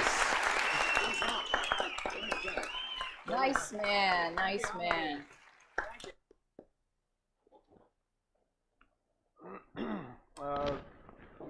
Wouldn't love to be able to sit down and do that. Dudley Moore is a really nice guy. He really is. All the success he has had, I mean, and he's still the same crazy as he... Funny man. That's what I was going to say. I was going to finish that sentence. Now, a word from our sponsor, BVD, for premium quality at less than premium prices. Prop starts here. BVD fits them so nice. So we need to move. Strong neck and shoulder seams. 100% soft combed cotton, pre-shrunk too. And the BVD t-shirt stays tucked inside a brief that's just as terrific. All this just like the leading high-priced brand, except a 3-pack of BVD underwear is about $3 less. It's easy to see. BVD is where you should be. JCPenney is the Christmas place. Come take a look at the savings we have. For Mom, blouses that go from feminine to fancy beautifully. For Dad, both plush V-neck pullover and classic corduroys are $6 off. or wrap up his Christmas with a luxurious robe. When you think Christmas, think JCPenney, the Christmas place. We make the nicest dreams come true.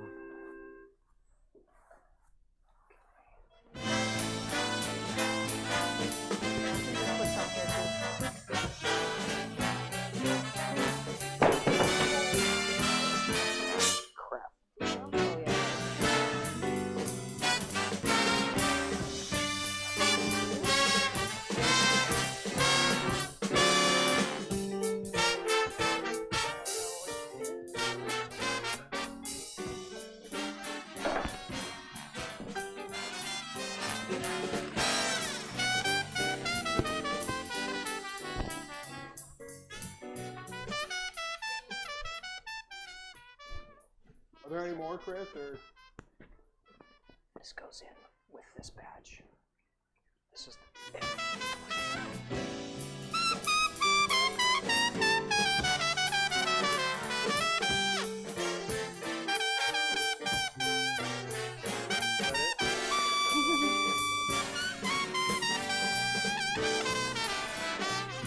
Just put them like second. Yeah. Put on the ground. the second round? Yeah. Yeah. Okay. Not just yet. Well, welcome back. Here we are at the toy store. New products. So some weeks ago, or months ago, I guess, we asked a young man by the name of Tony DeBellis. This is his name. What? Don? We lost our FTC. John. John DeBellis. John. What? Like your name. It's like your name. It's easy to remember. John. Okay. John. John DeBellis to go out and find us some new products and so forth. And these are the Barbie dolls. But rather than just good old Barbie, they now have ethnic Barbie. And you can buy an Eskimo Barbie. And they now you can also buy an Oriental Barbie. Makes it so racist. They all look like Barbie dolls, but they, their eyes are a little bit different. Where's the other one? Like, for example, this one. Yeah, this is a little bit different. And then they have the Indian Barbie doll. And they have a black Barbie doll. Look at that. And we have a Spanish Barbie doll right here. We've got the Spanish Barbie doll. And then there is Ken. Look at Ken. He does have great legs. Dumb Ken. Come on, Ken. 5 Barbie dolls, and he's still playing tennis? Dumbass. Too bad about Ken. There's this is a big doll right here that cries, and that's what it's called. The store we got it from, it's the Peasantry of Promenade Mall. Okay? Rather expensive, too. Now, I'm going to take the pacifier. Whoops, there goes that Barbie doll. I'm going to take the pacifier out of the mouth now and listen to this, folks.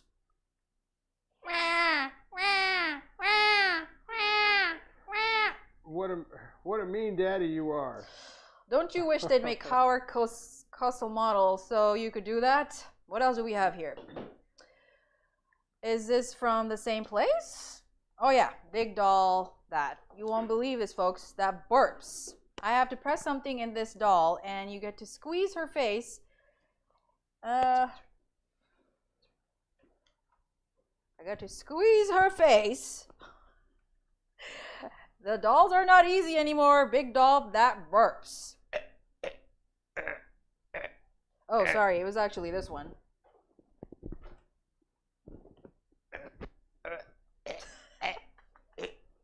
Excuse me. Am I squeezing her wrong? I'll tell you what you do. Do it again, but you do it because you burp. Oh, okay. Feel Feel better now? Yes, thank you. Well, I don't believe this one. I'm afraid. This is called Bye Bye Diapers. Who makes this creation? Well, yeah, let's just move down. Leave them in place. Yeah. This is doll that's sitting here. This is a legitimate toy. You take the little bottle. Fill up the dolly. You won't believe this, folks. Then in the back you gotta have a close-up of this. Come on. You pull this. You really have a way with toys. There's a button in the back, and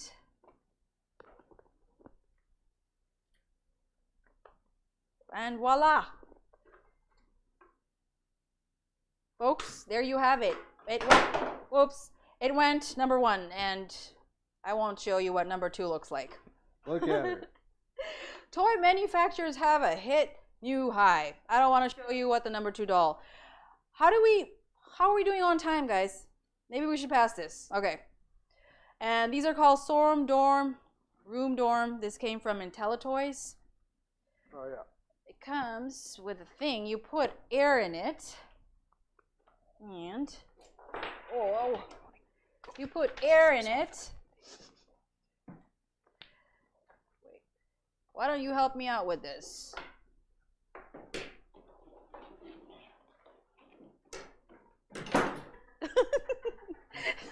This is the pump, and I think these are the pumped up already.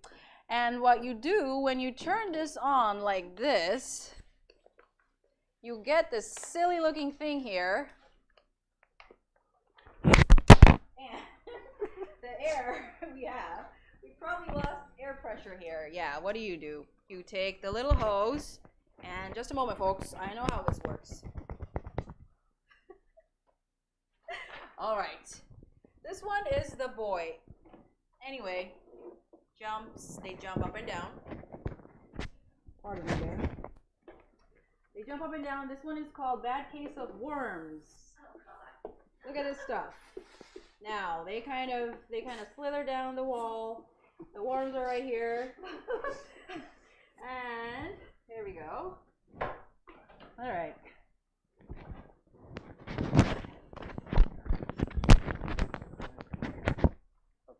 Thank you. Now they just slid it down the wall, and the same people that brought you slime a few years ago. Oh, out goes the worm. Yeah, there it goes. Let's pass. There's a little robot that picks those out, but let's go to this because this is the E.T., the biggest selling thing in the world. E.T. alarm clock, $39.95. Manufacturer Nelsonic. On the side? On the side, in the back on the side. Oh, there it is. Yeah. Can you hear it? Can you hear it? E.T. alarm clock. They've waken up with this, with something that looks like this, haven't you? Many times. How do you turn off a clock, you ask? That's it. Simply just, you turn it on over here and the head pops out. And simply do that. Nutcracker gun is the next. How cool is that? Watch this, folks. Thank you for helping with the nuts.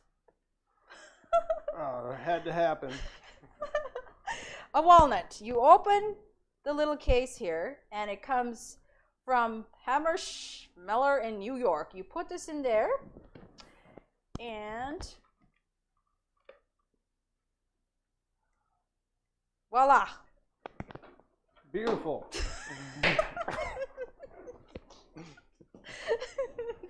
Every citizen has a right to bear a nutcracker in this Constitution. That's right. This is awesome. This is awesome, potatoes. All right, potato peeler. All right, potato peeler. You got to help me with the potato peeler. We have potato preset here. As David Horowitz always says, a pre-selected potato. Selected at random.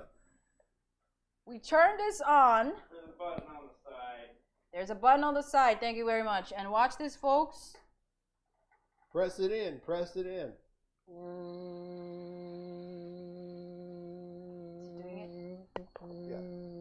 What? Woo! Voila! Thank you. Now, how about that? Get a close-up of that. That's pretty good. Let's take a look here. How did we do today? My DeLorean stock is down, and this is a real potato. You can buy 3 of these, and they're from Idaho, and they come for how much? 3 for $10. In case we're potato. Yeah, in case we're together, we go outside and it's raining. What do we think we will have? From the June Cook Catalog, Fort Lauderdale. What we always needed. The umbrella. Umbrella, folks. Umbrella for 2. Very handy if you're trying to get it on with Mary Poppins.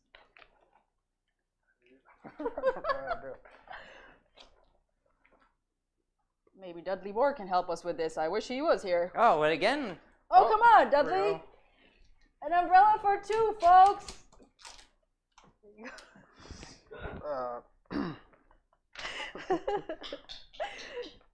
Yeah, very handy if you're trying to get it with Mary Poppins. This is for... All right, let's move on to the next one.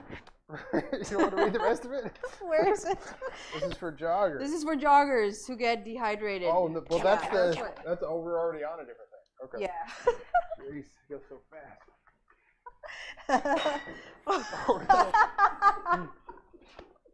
Thank you. Yeah, we're already on to get with it, folks. Get ready for these transitions. So we want to put this on. This is for joggers who get dehydrated. You strap this in the back of the jogger, and it fills it up with water or whatever is in there. Hopefully some wine. It comes with a little thing that fits on here, the Velcro. And you get it when you get tired, you take this off as you're jogging, and you can fill it up with water or whatever. Wasn't bad. Thank you, Jack. You could have used water. I mean, you could put gin in it and stuff too in there. And what else do we have here? We'll do a commercial first, and we'll be right back. When we come for some other crazy things to show you, we'll be right back after these. All right. Okay. God, I can't believe the... But I thought you wanted to go. I thought you wanted to go. Oh, no, yeah, no, that's good. Yeah. Talk first is the record. Like me. Thank you, guys. When it's time for decaffeinated, Taster's Choice Decaffeinated. A premium blend of coffee, using only natural decaffeinators from the bean itself. The purest coffee flavor for your best coffee times. Dudley Moore is Patrick Dalton. His life is politics. Mary Tyler Moore is Charlotte Dreyfus. You really don't know who I am? Well, I've eliminated Howard Hughes. Her daughter Nikki brought them together. Do you think you two will ever make love? Please. You're an outrageous child, Nicole. The story of 2 people who shared memories to last a lifetime in 6 weeks. Rated PG. Starts Friday at a theater near you.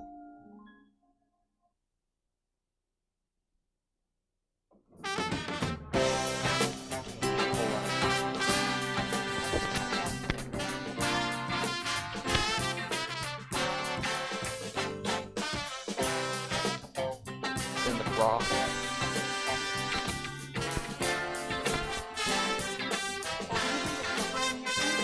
That's next after the next one.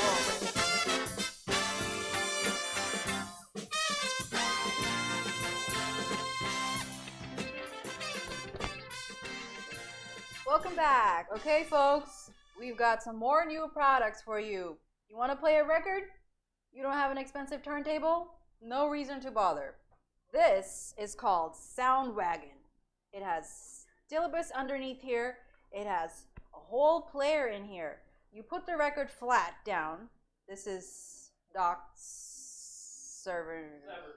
Severinson's record. Is this the do it here? The sound is coming out. On top of this, I guess the speaker. So whatever you use, that's it. Terrific. That's Doc's album. tiny little DJ that I guess 33 and a third. I don't know what you do with this 45. I guess you. What else do you got here? What else do we got here? You know, what are these? These are, looks like Giovanni de-alcoholized wines. Each bottle is under $10. Come on, from New Way Beverage Company, and they're wines. They simply have taken the alcohol out. They have less than 0.2% alcohol, and something you would probably would not particularly care for. And they have also done the same thing apparently with beer. What? Just grab one. Oh, okay.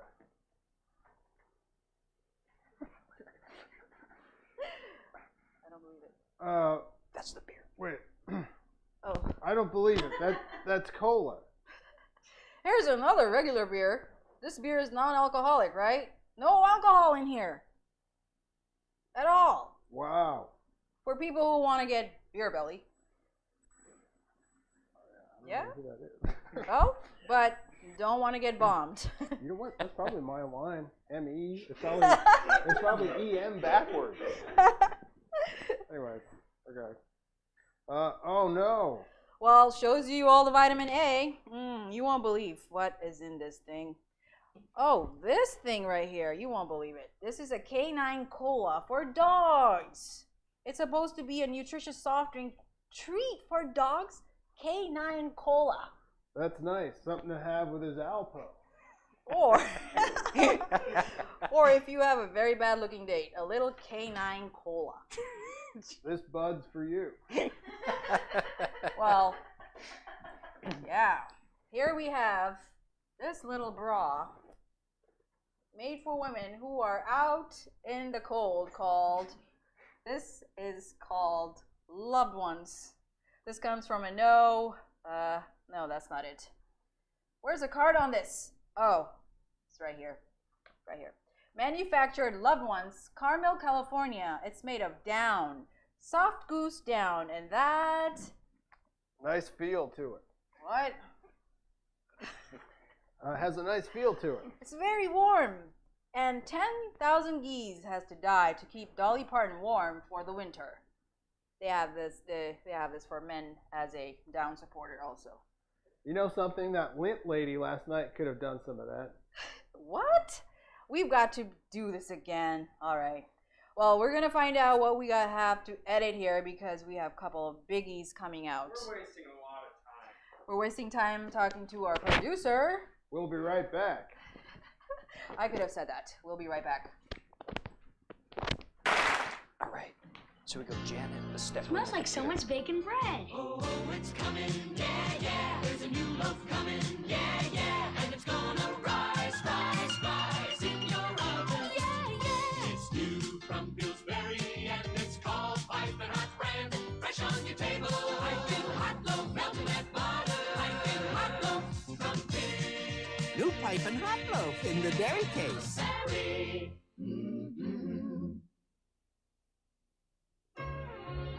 This is gonna be a fabulous party. Here's the Canada Dry. Everything's gotta be just right for our best friends. Can't wait. It's gonna be great. So let it all begin. Cause when I'm mixing with my best friends, I'm mixing with the best. So like right here. Are you ready for Canada Dry?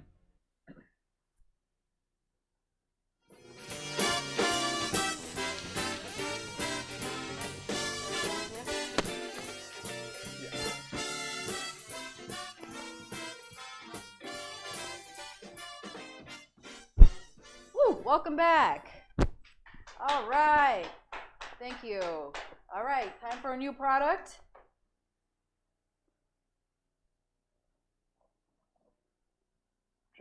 Janet? Janet? Is Janet here? Lovely Janet? Oh, is that something for the kitchen? Oh. This is Janet, and she's wearing a little apron. And these are the pot holders that fit in there with Velcro.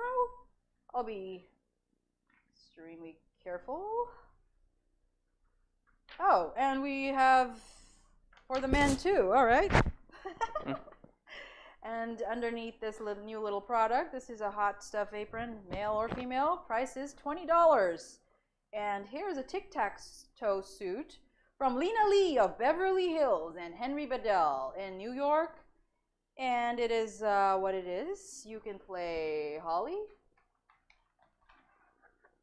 All right. Holy Toledo. In other words, these are Velcro things. And if you are a young lady who play, you start off with an empty. It's your move. All right, let's go back there. Rosemary to block. Anyway, all these little circles and things come off. And if you have a young lady who kind of goes for these games, thank you, Jen. That's very nice. Happy New Year. Oh, my boy. How much time do we have? How much time do we have? Well, we've got 2 minutes, he says. Okay. You say 3. The man's the producer. Can we do this? Let's see. This is a life cycle. First of all, it's called Lazar Tour, right? Laser Tour. Excuse me. Well, you got Lazar here. It's laser. Price is $20,000. It comes from Neiman Marcus. It's a life cycle attached up to a video recorder with scenes. And you pedal. You pedal. Why am I still wearing an apron? You pedal and you set your program and the amount of time. Now I start pedaling, right? Then I turn it on, and the machine is now on. And if you want to go to, where do you want to go? To fantasy and fun? And you're going to have, if you're going to be here, now which way? Loch Ness Monster, and you are on a roller coaster. Can you see it? And the faster you pedal, you come up with the top of the roller coaster, and now you go down the roller coaster. Hey, this is crazy. Is that wonderful? Hell yeah! They have all kinds of scenes, guys. You can go on the beach, you can go on the road, you see people in some scenes. Okay, that's Laser Tour. That is sensational. We have 1 minute. This is a computer. If you have to buy a Christmas gift for somebody, the program, the person, this is called Product XQ10, Epson's Micro Mini Computer. Price $2,500 to $3,000. Manufacturer is Epson. For example, if we wanted to buy President Reagan a gift, you program in his age. And like this, you can see it. I press it first. Now do I press it again? Here it comes. It's coming on. All right, it says here, gift for Ronald Reagan, sex male, age 71, interest horseback riding, chopping wood, and you say it's a price range of $200. You press it again, and it lists all the gifts around $200 or over. High style leather pants, Stetson hat, John Wayne doll, chainsaw, leather moccasins, and so forth. We have program ed in here. Do we have time for all that? All right. I'm gonna press you. Sex male, age 59, interest aviation, wining and dining. Let's see, what do we have here? Press it again. A tuxedo made out of air sick bags. That just happened to come up. Well, we'll be right back. That's great. We programmed that in. Yeah, that's great. Right now, you can send a very special Christmas gift anywhere in the country just by calling your florist. Ask for the Baking Dish Bouquet by Teleflora. This Christmas, a beautiful centerpiece. After Christmas, a Pyrex baking dish and beautiful server. So call your local florist and ask for the Baking Dish Bouquet. With Teleflora, the flowers always come in something as pretty as the flowers themselves. Are you telling me you turned down 210 grand? They sell justice. I myself would take it and run like a thief. I'm sure you would. They hide the truth. I can subpoena you, you know. Well, maybe you just better do that. They bend the law. When I walk out that door, the offer is withdrawn. They killed her. For this man, it's his last chance. I can win it. I can win this case. Paul Newman, The Verdict, rated R. Starts tomorrow at a selected theater near you.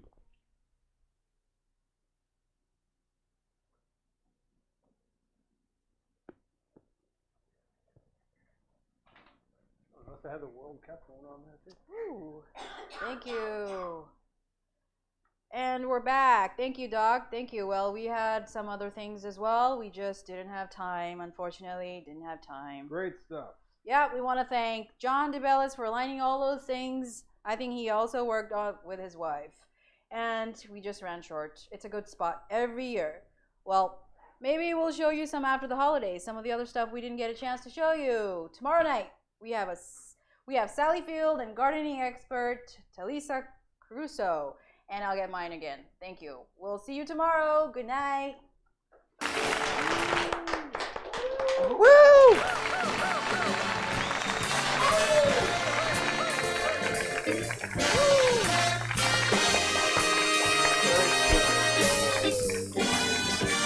That was fun.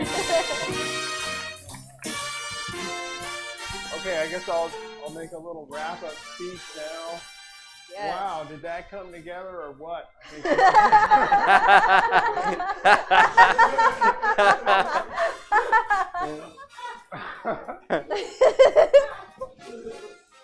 Thank you all at home for watching. I think this has been one of the most amazing productions of the Tonight Play we've ever done. Woo! Thanks to the cast, and make sure I get everybody's name right here. We had Ani B playing Johnny Carson. Of course, me, Stephen Ferris, playing Ed McMahon. Woo! Here. Chris Klonicky playing Dudley Moore. Woohoo! Also, he played, what's the guy's name? John DeBellis. Because he made almost all of these props and provided most of them. So, I mean, I'm blown away. I've never seen, nobody on this show has ever done anything like this. I don't know what else to say. Thank you so much. You're a hero to everyone. Seth Draven played Doc Severinsen. Woo! Let's give it up for him too. Sorry, I butchered the last And name. prop master. Well, and he played multiple roles: audience member, staff member. Jeff, is it Jeff? What is it? Fred D. Cordova. FDC. You know me. Wow, what a show. Yay! I'm blown Happy away. holidays. I'm blown away. We know you're watching at home and enjoying this, but look at all these empty seats. Well, a lot of them are filled with props now. Yeah, Barbie dolls. We'd love it to actually get some people here. I mean, it's still fun with just us, but please come. I forgot about Kelly. Janet. Poor Kelly. The wonderful Kelly Brown. Woo! Played Janet Hill, who I think was a supermodel probably around the time of, obviously, around the time of 1982. Right? And men pulling the... Oh, yeah. Just like they did back in good old 1982. Yeah, right. So thank you again for watching. And of course, Jesse, I can't Jesse. Come on, peek out behind the curtain. He's hiding back here, running all the tech, running the business, and all the cameras and everything, and the commercials, the roller coaster, TV. He does a lot. A lot of people did a lot tonight, and like I said, I'm blown away. Again, thank you for watching, and we'll be back next month. Next year, we're going to do the 50th anniversary of 1973. I think we'll be here January 26th. There's no January 26th episode available, so we're going to do the January 27th episode. And please come here. All right, or watch it at home. Whatever. Okay. Thank you, and have a good night. I have nothing else to say. Woo! It's 10 o'clock on the internet. Yeah, thank you guys. Thanks for watching. Thanks for joining us. That's our full day. 4 shows. We did All right. it. We'll be back here tomorrow. What do we got? I thought the potato was going to suck. That was one of the coolest parts. It's the 8 o'clock. Will be. Let's see. I gotta check. For you. What's going on? tomorrow. Oh, I can't stand, or won't stand for this. Oh, we got 3 shows. Oh, I forgot. Won't stand for the, Can't Stand Up Comedy presents I Won't Stand for This at 8 o'clock. 9 o'clock, LOLGBT presents hashtag STFU, and then 10 o'clock, Dear Abby WTF. Check out stabcomedytheater.com for our full calendar events. You'll see what we're doing. We stream live improv, stand-up, sketch, podcast, gaming, and music streams 6-ish nights a week. It depends. Just check out the calendar. And then we're live in person Thursdays through Sundays. Hold on for the raid, guys. We're going to send you over to Mystery Science Theater. I don't know if we've ever rated Mystery Science Theater because they generally don't need our audience. But we're going to give them to you anyway. So hold on. And I hope to see you back here tomorrow for lots of stuff. 8, 9, 10. We got stuff going on. Have a good night. See you back here tomorrow. Hold on for the raid.